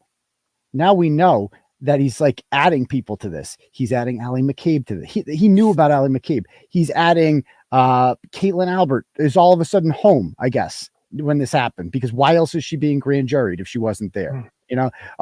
Brian Albert Jr., I'm told, was grand juried. Right. That is not a good sign for them. They are on the defensive. I think even in their minds now, they all know Karen Reed's not getting no one's thinking about Karen Reed anymore. No. The focus now is like, how are we going to save ourselves from jail as a result of this? How are we going to keep our family from being broken apart here? Everything, our whole lives are about to get shattered. Karen Reed is probably the last thing on their minds right now. Excellent. And agree. Sean was talking about the state police, and people are freaking out in the comments, which I get and I appreciate. They want to hear what Sean was going to say about the state police too. I think Turtleboy might have something to say, Aidan, about it as well. Well, I mean, let's face it. So the Canton police allegedly hands it off to the state police. And like Aidan, we can't find, and I asked Coffin Daffer this question. Everyone's told where I report on such and such a date and such a time. There were no time frames except when he's talking to Jen McCabe. Why was Jen McCabe the first one?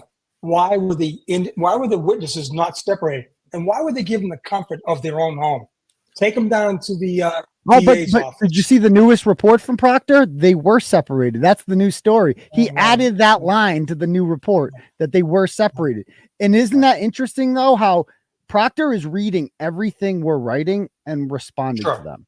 It was almost like if I'm the prosecution, I'm almost like, it's better off if Turtleboy's not writing anything at all, because it's just giving them a chance to make more shit up. But it makes them look more ridiculous the more they do it. How are they they're gonna look silly telling a jury this? like I said, I don't even think they're thinking about that. I don't think they care.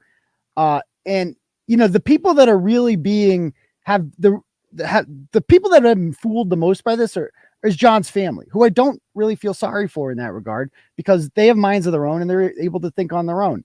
But like, they put their faith in the system and the state, and they've been dicked around and lied to this entire time. How are they going to feel when not only is Karen Reed exonerated, but these indictments come? What are they going to do? Are they going to go to the hearings for these people who they've been sitting with in court, who have been rubbing their shoulders? Well, that's what I mean. I hope they come on your show. Like, I think that would be the most amazing show ever. Yeah, I guess. I mean, I'd have them on. Imagine if they all of a sudden like love you and realize. I would rip them apart though. Like, if they came on, I'd be very honest with you. I'm like, what's wrong with you? What is wrong with you? How did you not, all of this was there. This is your family, and all of this information was out there, and you just ignored it. I'm sorry. Like, this happens to me. If my worst enemy, like, how about this, Mike, for an analogy, Monica Cannon Grant, if Monica Cannon Grant was framed for killing me, and even though, my family's not fond of Monica Cannon Grant, if there was all this evidence showing that she didn't do it, they wouldn't go along with it, even though they don't like her. It's like, and that's what with Karen Reed, it's like, we get that you don't like her. Okay. We get that, but this is your son. This is your brother. There is overwhelming evidence showing that she didn't do this. So what satisfaction do you get out of getting, like, if you suppose you put her in jail, in your heart of hearts, she didn't do it. And that the real killers are out there. So how does that make you feel like anything was accomplished from this? Like, how do you feel whole? How do you have closure from this? You don't. It's just, I don't know what they think they're doing, but it's not going to make them feel better. Yeah. I hope they wake up a little bit. I just feel like they're going on. I don't know. And I see somebody in the comments asked about, like, I got somebody, I think it was Half Hammer, or somebody asked that Kevin, I guess from Yellow Cottage, is saying that Lucky has told them a different story. Lucky told Proctor a different story.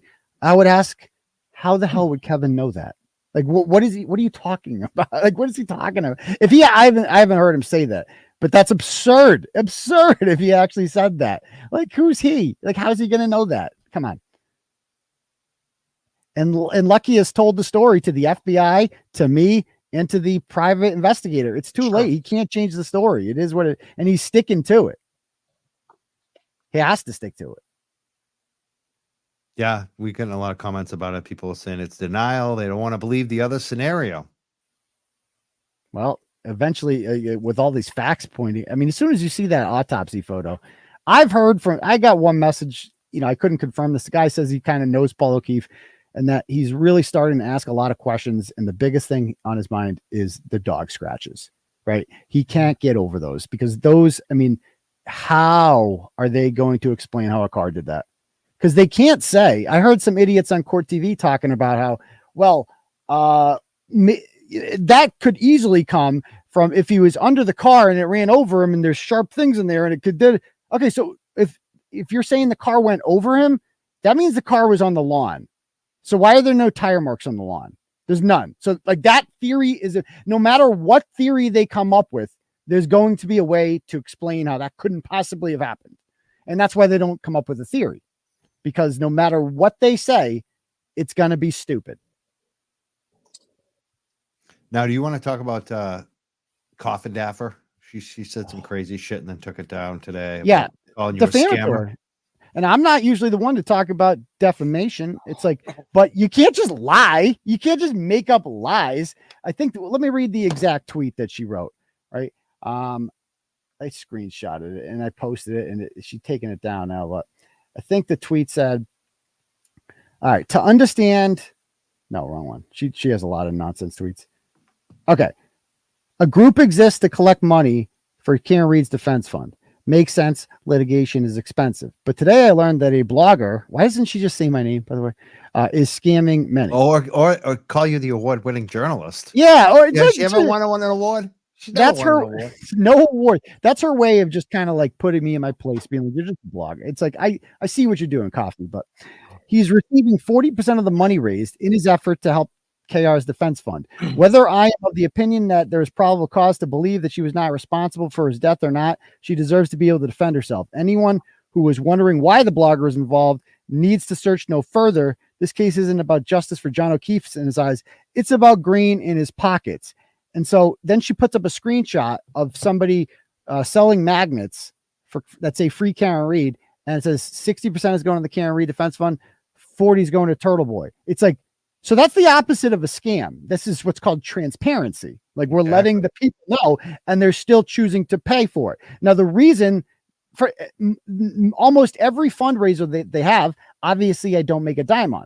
This one in particular was just a little different because they were selling magnets with my logo on them.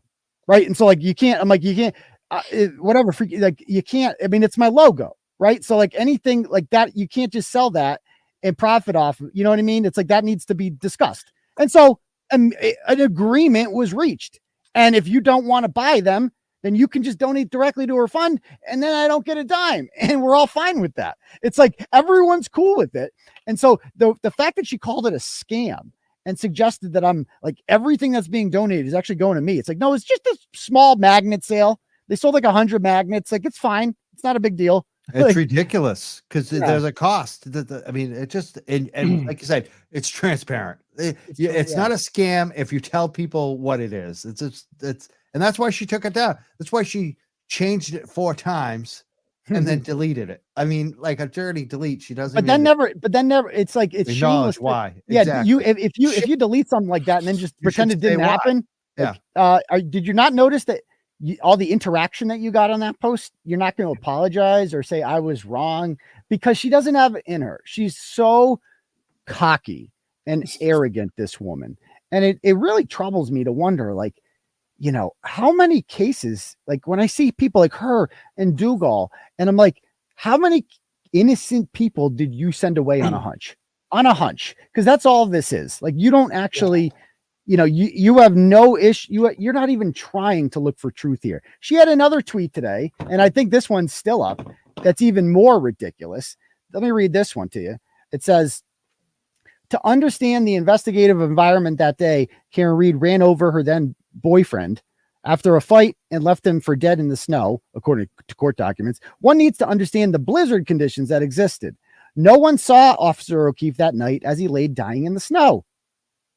It was dark, past midnight, and people weren't focused on the corner of the house in this storm as they exited the distance away. And then she puts 3 pictures of the house, none of which are from that day.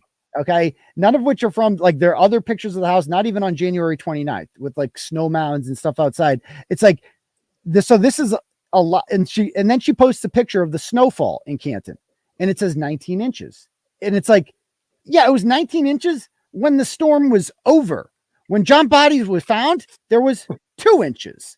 And you know this. And you're just lying to people. You're intentionally deceiving them because you know there was only 2 inches at that time. And you know also, like, she's basically calling Lucky a liar. Like, no. It was dark. He didn't see it. He didn't see it was blizzard conditions. It's like, read his affidavit with the PI. The PI specifically asks him, and he goes, I had great visibility. Oh, and the PI is like, so was there a body there? No.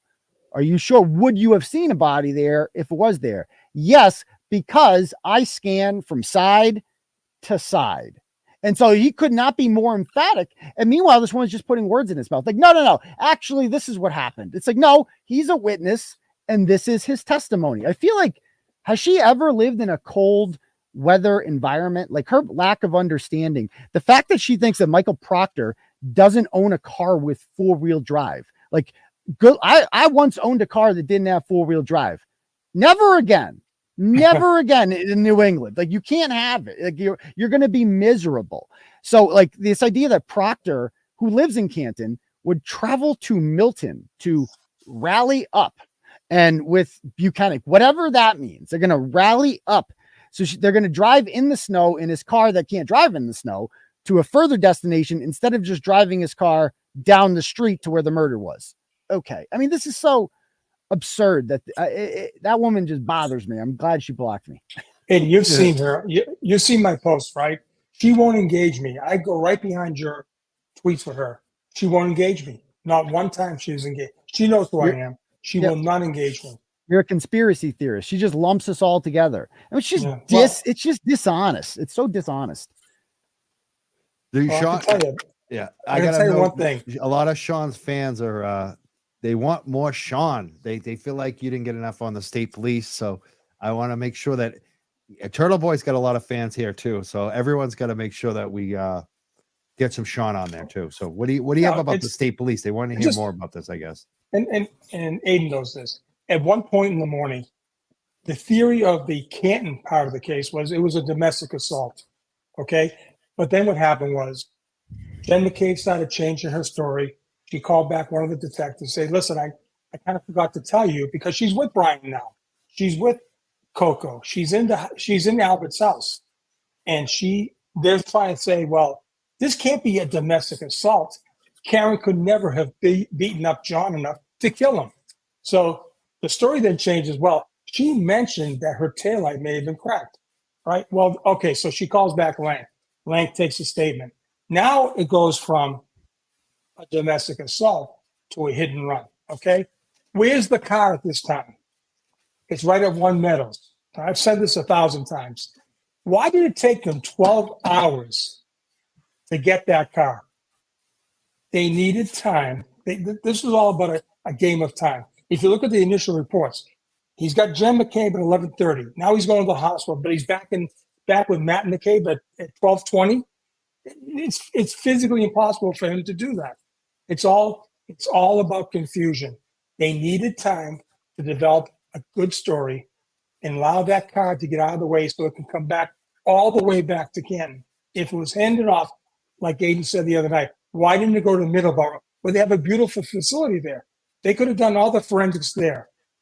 It had to come back to Canton. You know when they had their story, after the friends and family meeting in the McCabe's house. Right. That was when they're like, this is what we're going with. We're going to do this.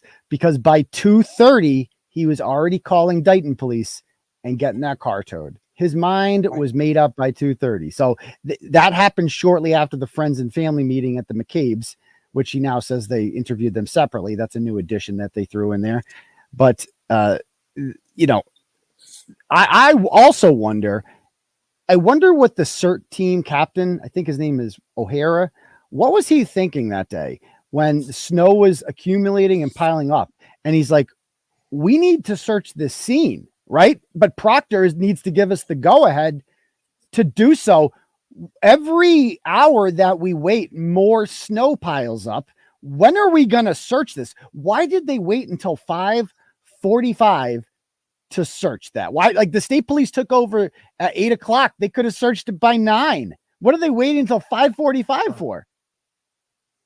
And unprotected. Nobody was there. The whole day, that anybody could come by that place and help the cause. Anybody. But they left that crime scene completely unprotected, and that's going to be a huge issue. I mean, Vinnie Politan needs to have someone come in and talk about that, because that's a huge issue. You can't. Vinnie Politan is on our side. I think that's pretty obvious from his tone. He has read more about this. He fires back now at people who aren't, like, he knows the case very well. I think he likes me. I think me and him hit it off. Besides the fact that I said the word moron on a show, which I guess is a big no. So I'll try not to do that again. But that's important because Vinny's on every night. He's probably the most influential. He's like the face of the TV show, Court TV. So to have him on matters much more than to have some random panelists who didn't know it. I mean, the 3 schlubs that he had on the other night, those guys. What do they know? Yeah. What do they know? That fat white guy from Utah. What's his name? Mike King. The genius. He's like the jolly grandfather. Like, that's the role he plays, the Midwestern grandfather who I'm a retired law enforcement. I eat Werther's Originals now. And I believe law enforcement all the time. I mean, that's like what he said. And then they have that moronic medical examiner woman or whoever she is.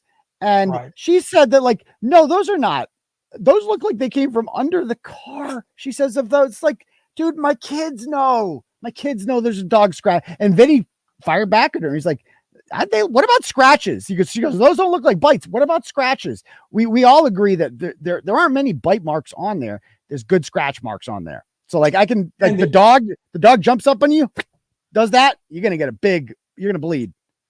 And they were under the impression that he had a snow coat on. They didn't realize he just had a lightweight hoodie on. They thought, oh, it might have had some heavy clothes. It was snowing. They didn't know that. They didn't know anything about the case. Zero.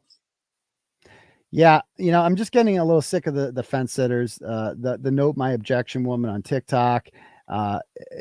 Kevin with the yellow cottage tales. It's just like, dude, come on. Like, I'm glad you brought that up because that's in the comments. Yellow cottage tales. I want to hear about him. I don't want to waste too much time on him, but like they're just these fence. Like there's no. They want to play the both sides of this, but the two sides are not equal. It's like we can't pretend that these are equal sides. One side has undeniable facts and has had their story straight from the beginning. The other one is changing court documents in real time in front of our eyes about, and people are getting grand juried by the feds. They're being investigated. There's no two equal sides here. It's just silly. And I heard the woman on the TikTok lady there. No, my objection. And a lot of people like her. I'm not a fan because I don't like people that don't pick a side. Have an actual opinion on something. She said that, oh, well, this is not good that there's microscopic taillight on his shirt. I'm like, no, it's actually pretty consistent with what they've been doing the whole time, just planting shit. Like they have no credibility. Why were his clothes? Where were they for 18 months? You didn't search his clothes for 18 months. You just found it all of a sudden. And nobody believes a word you people say. Nobody. You have no credibility. If you are giving the government any credibility in this story at this point, you're just not paying attention. You have no credibility because you're literally parroting something that is it's a caricature at this point. That Morrissey conference was a joke. How can you take them seriously after that? Unbelievable. He lied twice in it, at least that I found immediately. And just to threaten people. I mean, that is just insane. Someone commented, Kevin just burned down the cottage. I mean, to me, I don't think he's a bad guy. I just think that I don't think he's a bad guy either. Yeah, you don't. Okay. No. None of us do. He seems like a nice guy, but at the same time, it's like, dude, stop it, Kevin. Like, you're not people stupid. A mob is just ridiculous. Yeah, he needs to apologize to the fans, in my opinion, the viewers. I would certainly do that because that's not cool because it insults people's intelligence. And you're like, what? You're calling me mindless and stupid? But more than anything, I think in his heart, if you ask Kevin or any of these people, gun to your head, Kevin, gun to your head, like life or death situation, you have to get this right or else you're dead. Did Karen Reed kill him? What would he say? He would say no.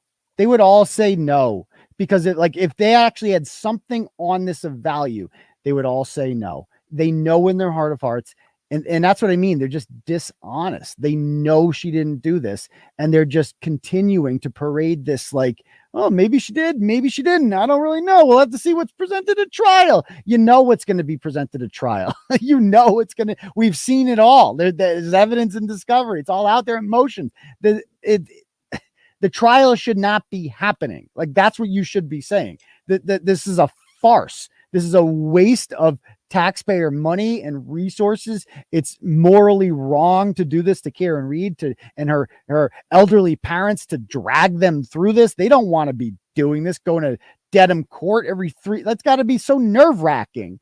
And it's like, no, end it now. The fact that there's even a federal investigation should be grounds to end this now. I mean, dismiss it. What's the one where you can bring the charges back? Is that with or without prejudice?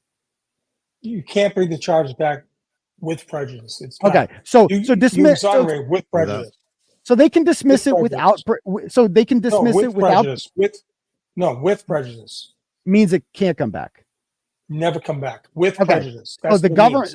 So the government hypothetically could just dismiss this without prejudice, which would still let them bring it back if they wanted to, but would stop wasting her time for now. Like, that's what they should do. Dismiss this without prejudice because there's a federal investigation going on, and let's see what they come up with. And that's it. Like that's what they should do. But they're just so obsessed with this.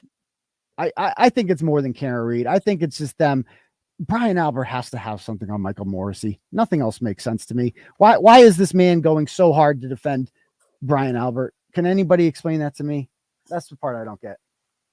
No, I think there's something going on there. He's got something. It just that's the only thing that makes sense. Maybe Brian has someone above Michael Morrissey who has something on Michael Morrissey. Someone's pulling the strings here. Somebody. It wouldn't surprise me, that guy. I mean, I look at Michael Morrissey and I don't want to generalize. I have no proof to back this up. He looks like a blow and hookers kind of guy. Like he looks like a guy that has been in some shady situations. He drinks a few beers too. Like I guarantee you, he hangs out at bars. Like I guarantee you, that guy has done some shady shit that that's well known or in certain circles, and Brian Albert's in those circles. And I guarantee there's something there. Absolutely. that this guy, I have no way to prove that or back it up. It's just a theory because nothing else makes sense. Now, there's going to be a lot more coming up. There's a big hearing coming up on the 15th. What do you got coming up, Turtleboy, Aidan, this week? Anything you're looking at? Anything you're expecting? Same question as Sean, too. Yeah, well, I anticipate more motions being filed.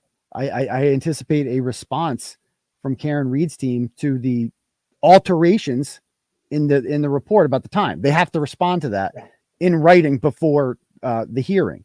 And so that's going to be explosive. What's Auntie Bev going to say to that? Like, if you're the judge and you're sitting there, you're supposed to be the mediator here. And it's like, if she doesn't call them out on that, about the times changing, 4:30 now is 3:30, then we know where she stands. You know, because any neutral party in this would be like, well, hold on. We need to figure this out right now. Why did it say 4:30 before and 3:30 now? Which was it? And why did you insist in this same courtroom that it was 4:30 for so long? Why did you do that? And that needs to be established. So I think we're going to see some fireworks there. They still have not responded to Morrissey's press conference. I'm anticipating something has got to be said about that. Or emotion, I don't know, something. And that could be wild what they could do with that. There's grounds to disbar him over that. There's certainly, so a lot could happen. What do you think, Sean? I agree with him wholeheartedly. This whole notion, you can't change reports. It's 19 months. You can't all of a sudden create another narrative. You've had 19 months. You had 3 months before you went to the first grand jury to indict her. If he didn't get it straight by then, it's too late now. There's going to be a problem with that. There will be a definite problem. And as far as the lead investigator never showed up to the crime scene, this is ridiculous. All right? Ridiculous. So they're not corrupt. They're just incompetent. Like that's the government's argument there. We're not corrupt. We just don't respond. Yeah. Our lead detectives just don't go to murder scenes. It's like, we just don't know what we're doing. We just forgot how to do the job. I think they're looking to have the judge toss this case out. I mean, this is crazy stuff. There's some violations being made every time. Yeah, I'm sure they will eventually file there won't be a motion to dismiss on the 15th, but eventually they're going to have to file one. But, you know, Auntie Bev is the one that gets to decide that. We've seen her track record. I wouldn't count on that. But I honestly, I'm so fired up about a couple things here. I'm fired up about not only the grand jury, the federal grand jury stuff, but also this appeal in the Supreme Judicial Court for unknown rulings about Canoni. And the only thing that I can think of that everyone agrees is the Brian Albert phone. Like that's been denied a couple times now. And that would really crack the case open for the defense if they could get Brian Albert's phone. And so if you were them, why wouldn't you appeal that to the Supreme Judicial Court, get another set of eyes on it? And that would change everything if that happens. So I'm excited to see where that goes. Yeah, we got a question coming in about Brian Albert being retired. I know Turtle Aidan said you don't know anything about it. I don't know. You're asking Sean about it now. Do you know anything about that, Sean? Yeah, so I have a source close in HR in Boston said that his retirement was approved during the summer, effective September 1st, which is a Friday. You either do it at the beginning of the month or the end of the month. He chose the beginning of the month. So we'll see. I know he bought a new car. I'll get that information on Monday. He doesn't have a work car now. He has to have another car. He bought a new car. We know he bought a new car. Really? I'll get that out. Yeah. Oh yeah. He bought a new car. That's interesting. Yeah. Well, This came in a different angle to me, but I got to protect this source completely because this is too close to the main throne here. Yeah, and they did have somebody in the comments asking about dash cams. It's like, yeah, the Canton police do have dash cams, and we have not seen those yet. But they will. Whatever's on them will be used at trial, and I believe that the 911 call, when it comes out, will be extremely beneficial to Karen Reed. Because keep in mind, Jen McCabe is the one who makes that call. And you can tell a lot from a 911 call. You can see for anyone who's like, it's all about how Karen Reed sounds on that 911 call. Does she sound authentic when she's screaming? Does she sound surprised? That's going to be a big thing. Because if she sounds surprised, then she had no idea he was dead and she didn't kill him. And like, how does Jen McCabe sound? Does she sound cold and calculated? So there's going to be a lot when that eventually comes out too. Right. And the fact that the 911 hasn't been released, that's a huge bell. They give that up all the time. Nowadays, the 911 call is sent out within days. You get to hear it. What's wrong with that call? They know why. They know why. They know why. Why they're not showing a bunch. Again, I don't think they have any intention of getting Karen Reed. I don't think that's their goal here at all. Their goal is just to try this, to have an excuse not to go after the Alberts and the McCabes. But I'm so fired up about the federal stuff after hearing these kids. I call them kids, like these young adults have all been subpoenaed. They're not messing around anymore. Like, they're at the end here. If they're bringing those kids in, those people in, think about it. If they're bringing in Caitlin Albert, exactly, right? Who the story with Caitlin Albert the whole time was she wasn't there. So if they're bringing her in, that means they know she was there. And how would they know she was there? They can, like, Proctor never applied for the geofence, but the feds can get that very easily. I guarantee Absolutely. the feds did the geofence and they know each and every person in that house. Now, Caitlin Albert, I assume her attorney is going to be the same one as her dad, right? Greg Henning. I'm assuming they're going to use the same attorney. And if Greg Henning is smart, which I'm sure he is, he's not stupid. I'm sure he's going to tell them, like, you cannot lie to the feds. They know everything. Like, they know where your cell phone is. So you need to tell them the truth about what time you left. You got to tell them everything. So I think that because it's behind closed doors, so you don't know what happened. But the fact that they're even being subpoenaed at all means that the feds have something on her and they're confronting her with it. And she can't lie anymore because they've got evidence of it all, which makes me believe that this whole thing is unraveling. And when the feds when a grand jury happens, when it's over and they have all the witnesses, it's instantaneous. They usually indict or don't indict within a day. So it's not one of those things they sit on forever. The question is, who's going to be the target? And personally, what it sounds like to me is the main target is Michael Proctor, because he's the only one that seems out of the loop there. Think about it. Michael Proctor interviewed Lucky Loughran 2 days after I did, right? Why did he do that? Well, what did I say in my reporting? That Lucky Loughran spoke with the FBI. So that's the first time Michael Proctor saw it in writing that, oh shit, this guy who could screw me is talking to the feds. So I think that he interviewed Lucky because he wants to know what Lucky knows. And he wants to know, what did the feds ask you? Are they asking about me? And that makes me think that Michael Proctor has never spoken to the feds because he is the target of the feds. That's what I have no way to back that up. But that just seems like the most logical thing here, that Michael Proctor, because they're not going for simple murder. They're going for corruption and cover up. And that would be right. Michael Proctor quarterbacked this. None of this is possible without him. And I think they're going to go after him. And it makes me happy to know that Karen Reed is probably not shitting her pants anymore. She probably was a year ago, but she's probably sitting back and enjoying this now. And it's got to be satisfying to know that all these people have to go down to Moakley Courthouse and now they got to testify in front of a grand jury and have attorneys. She's winning. They're on the defensive, and they're more worried about going to jail than she ever will be. And don't be surprised, there's multiple targets. They have to be multiple targets. They have to be. This could be all about exculpatory evidence too. Just before you came out, you said something that caught my ear last night. If that district attorney's office is withholding exculpatory evidence, that's a huge problem. That's a huge problem in this case. They could be targets in that office. You got to give it up. You have to give. Yeah, I guess they'd have to prove that. Information. Right. They'll just play dumb. They'll just say, "Oh, like the lally splaining," I call it, about, "Oh, well, we were going to test it, and then there was a delay, and then there was an email, and we didn't hear back from them, and then blah blah blah blah." He'll try to lally splain his way out of it, I guess.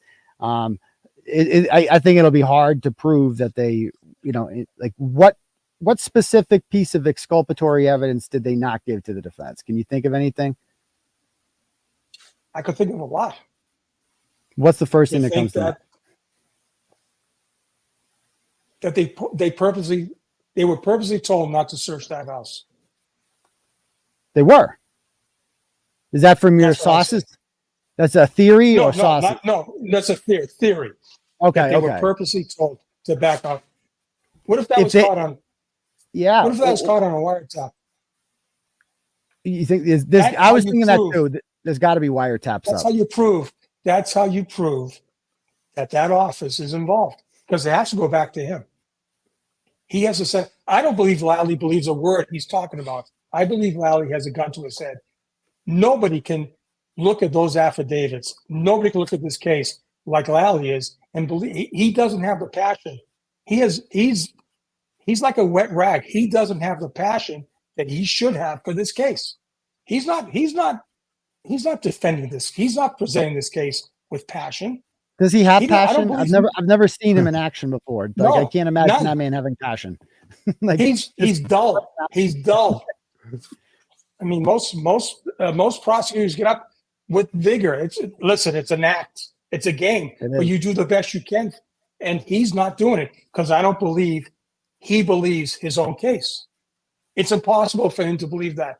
And let's face it, we said 19.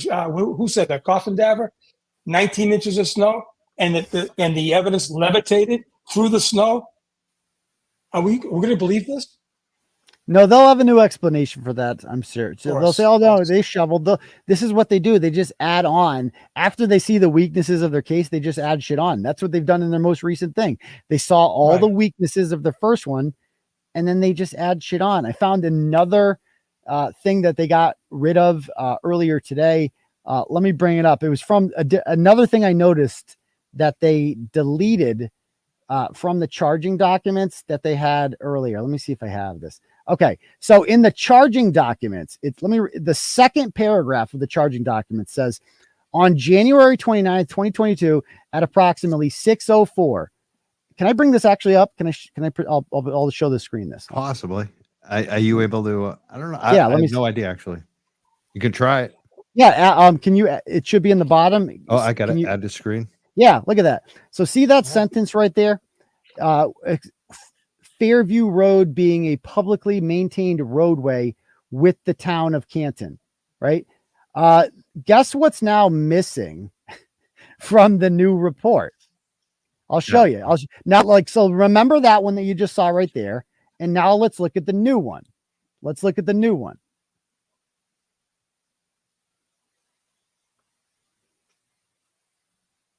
On January 29th at approximately 6:04, the Canton 911 call from a woman reporting a male party subsequently identified as victim, John O'Keefe, found outside in the snow at 34 Fairview Road. The next sentence should be Fairview Road being a publicly maintained roadway within the town of Canton. Does it say that? No. And then the next sentence is at the time of the 911 call. They got rid of the sentence that says Fairview Road being a publicly maintained roadway within the town of Canton. Now ask yourself why? Because if it's a publicly maintained roadway, then and if they knew that when they charged her, that means they knew that the Canton DPW is in charge of maintaining that road. So that it's little shit like that they are deleting because they're like, oh shit, if we knew then, If we knew then that it was a publicly maintained road, then we should have interviewed the DPW guy. We should have interviewed Lucky Lawford. There's no excuse for it. Right. So they're doing little shit like that to cover their own asses now. They're on the defensive. So they thought we wouldn't notice. They thought we wouldn't notice. But it's like, what are you thinking? You know that this case has more eyes on it than any case in that courthouse ever. Like with social media and everything, like you cannot hide. Way too many people are invested in the story. Way too many people. Smart people too. You know, people like Sean with a background in law enforcement. You know, attorneys are watching this. You know, a lot of attorneys reach out to me about this and they're just like, I can't believe they're pushing forward with this. And it's let me both. Have you ever seen anything change like that? Like like I've never seen it. Have you seen something like that where it's changed? My personal, when you get to this stage, she's about to go on trial. This should be ironclad. There should be no change. Now, during the investigating process or the actual lead up to the case, if you put in a statement, you can do a supplemental report to say, okay, by the way, we're adding this part because we didn't get it right. They literally changed the whole charging document. You can't do that. And another person in your show last night made a great point. What did they tell the grand jury that brought this case against Karen? What information did they give them? Because clearly that information is different now from the information we have right now. That's a problem. Mm-hmm. This is what I'm saying, Aidan. I think they're looking to have this thing torpedoed. They don't want to go to trial. They don't want to go to trial. They want to make it look like they tried, and they want to get spanked. They want it tossed. Prosecutor misconduct. Like picture 12 jurors hearings. Like there's no way you can get 12. No way. Like anytime they show this on the news, anything, and then you see in the comments.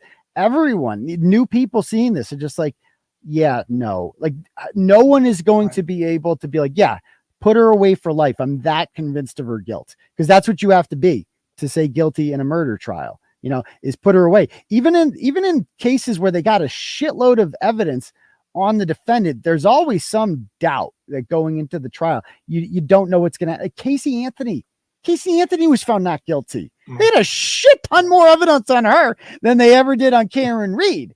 And so it's like, I'm not even remotely worried about that. And the fact that they haven't dropped it is just so telling. It's so telling. I agree with you 100%, but it's still scary. It is. There's even like a 0.0001 chance that she could be convicted. But I agree. I don't see it happening. So many ways. I want to, I have to run soon because I got a bunch of dogs I got to take out tonight. That's cool. I gotta do some shit anyway. So, but I want to give you guys like final statements. What do you want to share? Anything we haven't discussed tonight? Anything we want to make people aware of? Let's go first with Sean. Okay, basically, I'm in this to basically bring justice to John. John's the primary right here. He needs some dignity brought back to his name. He was left out there like trash. He's a Boston police officer. He never received it. And of course, anything can be done to exonerate, not guilty, exonerate with prejudice, so it can never come back to haunt her down the road. It's got to be a complete wash, and whatever can be done to corral the animals. And they're still on the run. They're out there. And Chief Rafferty, you know that. Your guys know it. Just do the right thing. Come forward, do the job. That's it. It's easy. Beyond laughing at the great jokes that the award-winning journalist leaves, I'm also often laughing at the comments. This is a good one. Lally will look for a jury that includes Carl Dougal, Brian Riccio, Krusty Panty, Wendy Murphy, and that's their only hope. Sadly. That is their only hope. But it's like when we say we want justice for John, usually when you say you want justice for somebody who's been killed, right? Who do you want justice for? Well, obviously for him, but he's dead. So he gets like justice is supposed to bring closure to the closest people to the deceased. Right. And in this case, that would be obviously his mother. And his brother. And I'm going to be honest with you. Like, I don't care if they get justice. Like, they don't just like the way they've conducted themselves during this. It's like, I don't like towards Karen, and like, I don't like, do they deserve it? Like the way they could have put, like, if they had been more vocal from the beginning and saying, no, we want answers. We want this and that. It would put pressure on them to do the right thing. Right. But they didn't. They went along with this charade. But I'll tell you who does deserve justice is his niece and nephew. They deserve justice. Right. And Karen. And so like, that's who that we want justice for. Right. The innocent kids who already lost both of their parents and then lost their new father / uncle, and this woman that came into their life for a couple of years and acted as a good female role model and was taken from them as well. And they had their brains washed about who she actually was. And so I want justice for those two more than anything. Definitely. Absolutely. We need justice for John and those kids. That's perfect. Absolutely. This is a great show. I want to thank you both for coming on. Amazing, thank you, Sean. Mike. Yeah, amazing. Thank you. Yeah, thanks for having me. I was just watching it. I didn't mean to come up, but I'm like, this is too good. I can't help myself. I've been telling people to get you back on our show. Like, I've been lobbying your fans, so it's good to have you back tonight. Everyone liked it. They're saying great show. TB and Sean, great show. Just make sure whoever's listening, smash that subscribe button to rip off Aidan again. I rip them off all the time. No, I steal that too. Everyone says smash. Yeah, everyone says smash. Yeah, but I'm saying it because you say it. That's where I hear it. I don't, Well, I hear it from the kids these days, so I can't take credit for that one. Sure. So thank you so much, everybody, for listening, and thank you to our guest. And we're the Young Jurks. We'll see you next time. I'm not sure when, but it'll be soon. Thank you so much, everybody. Thank you, Aidan, and thank you, Sean. We'll see you. Thanks for having me. Thank you, Michael. Thanks, Aidan.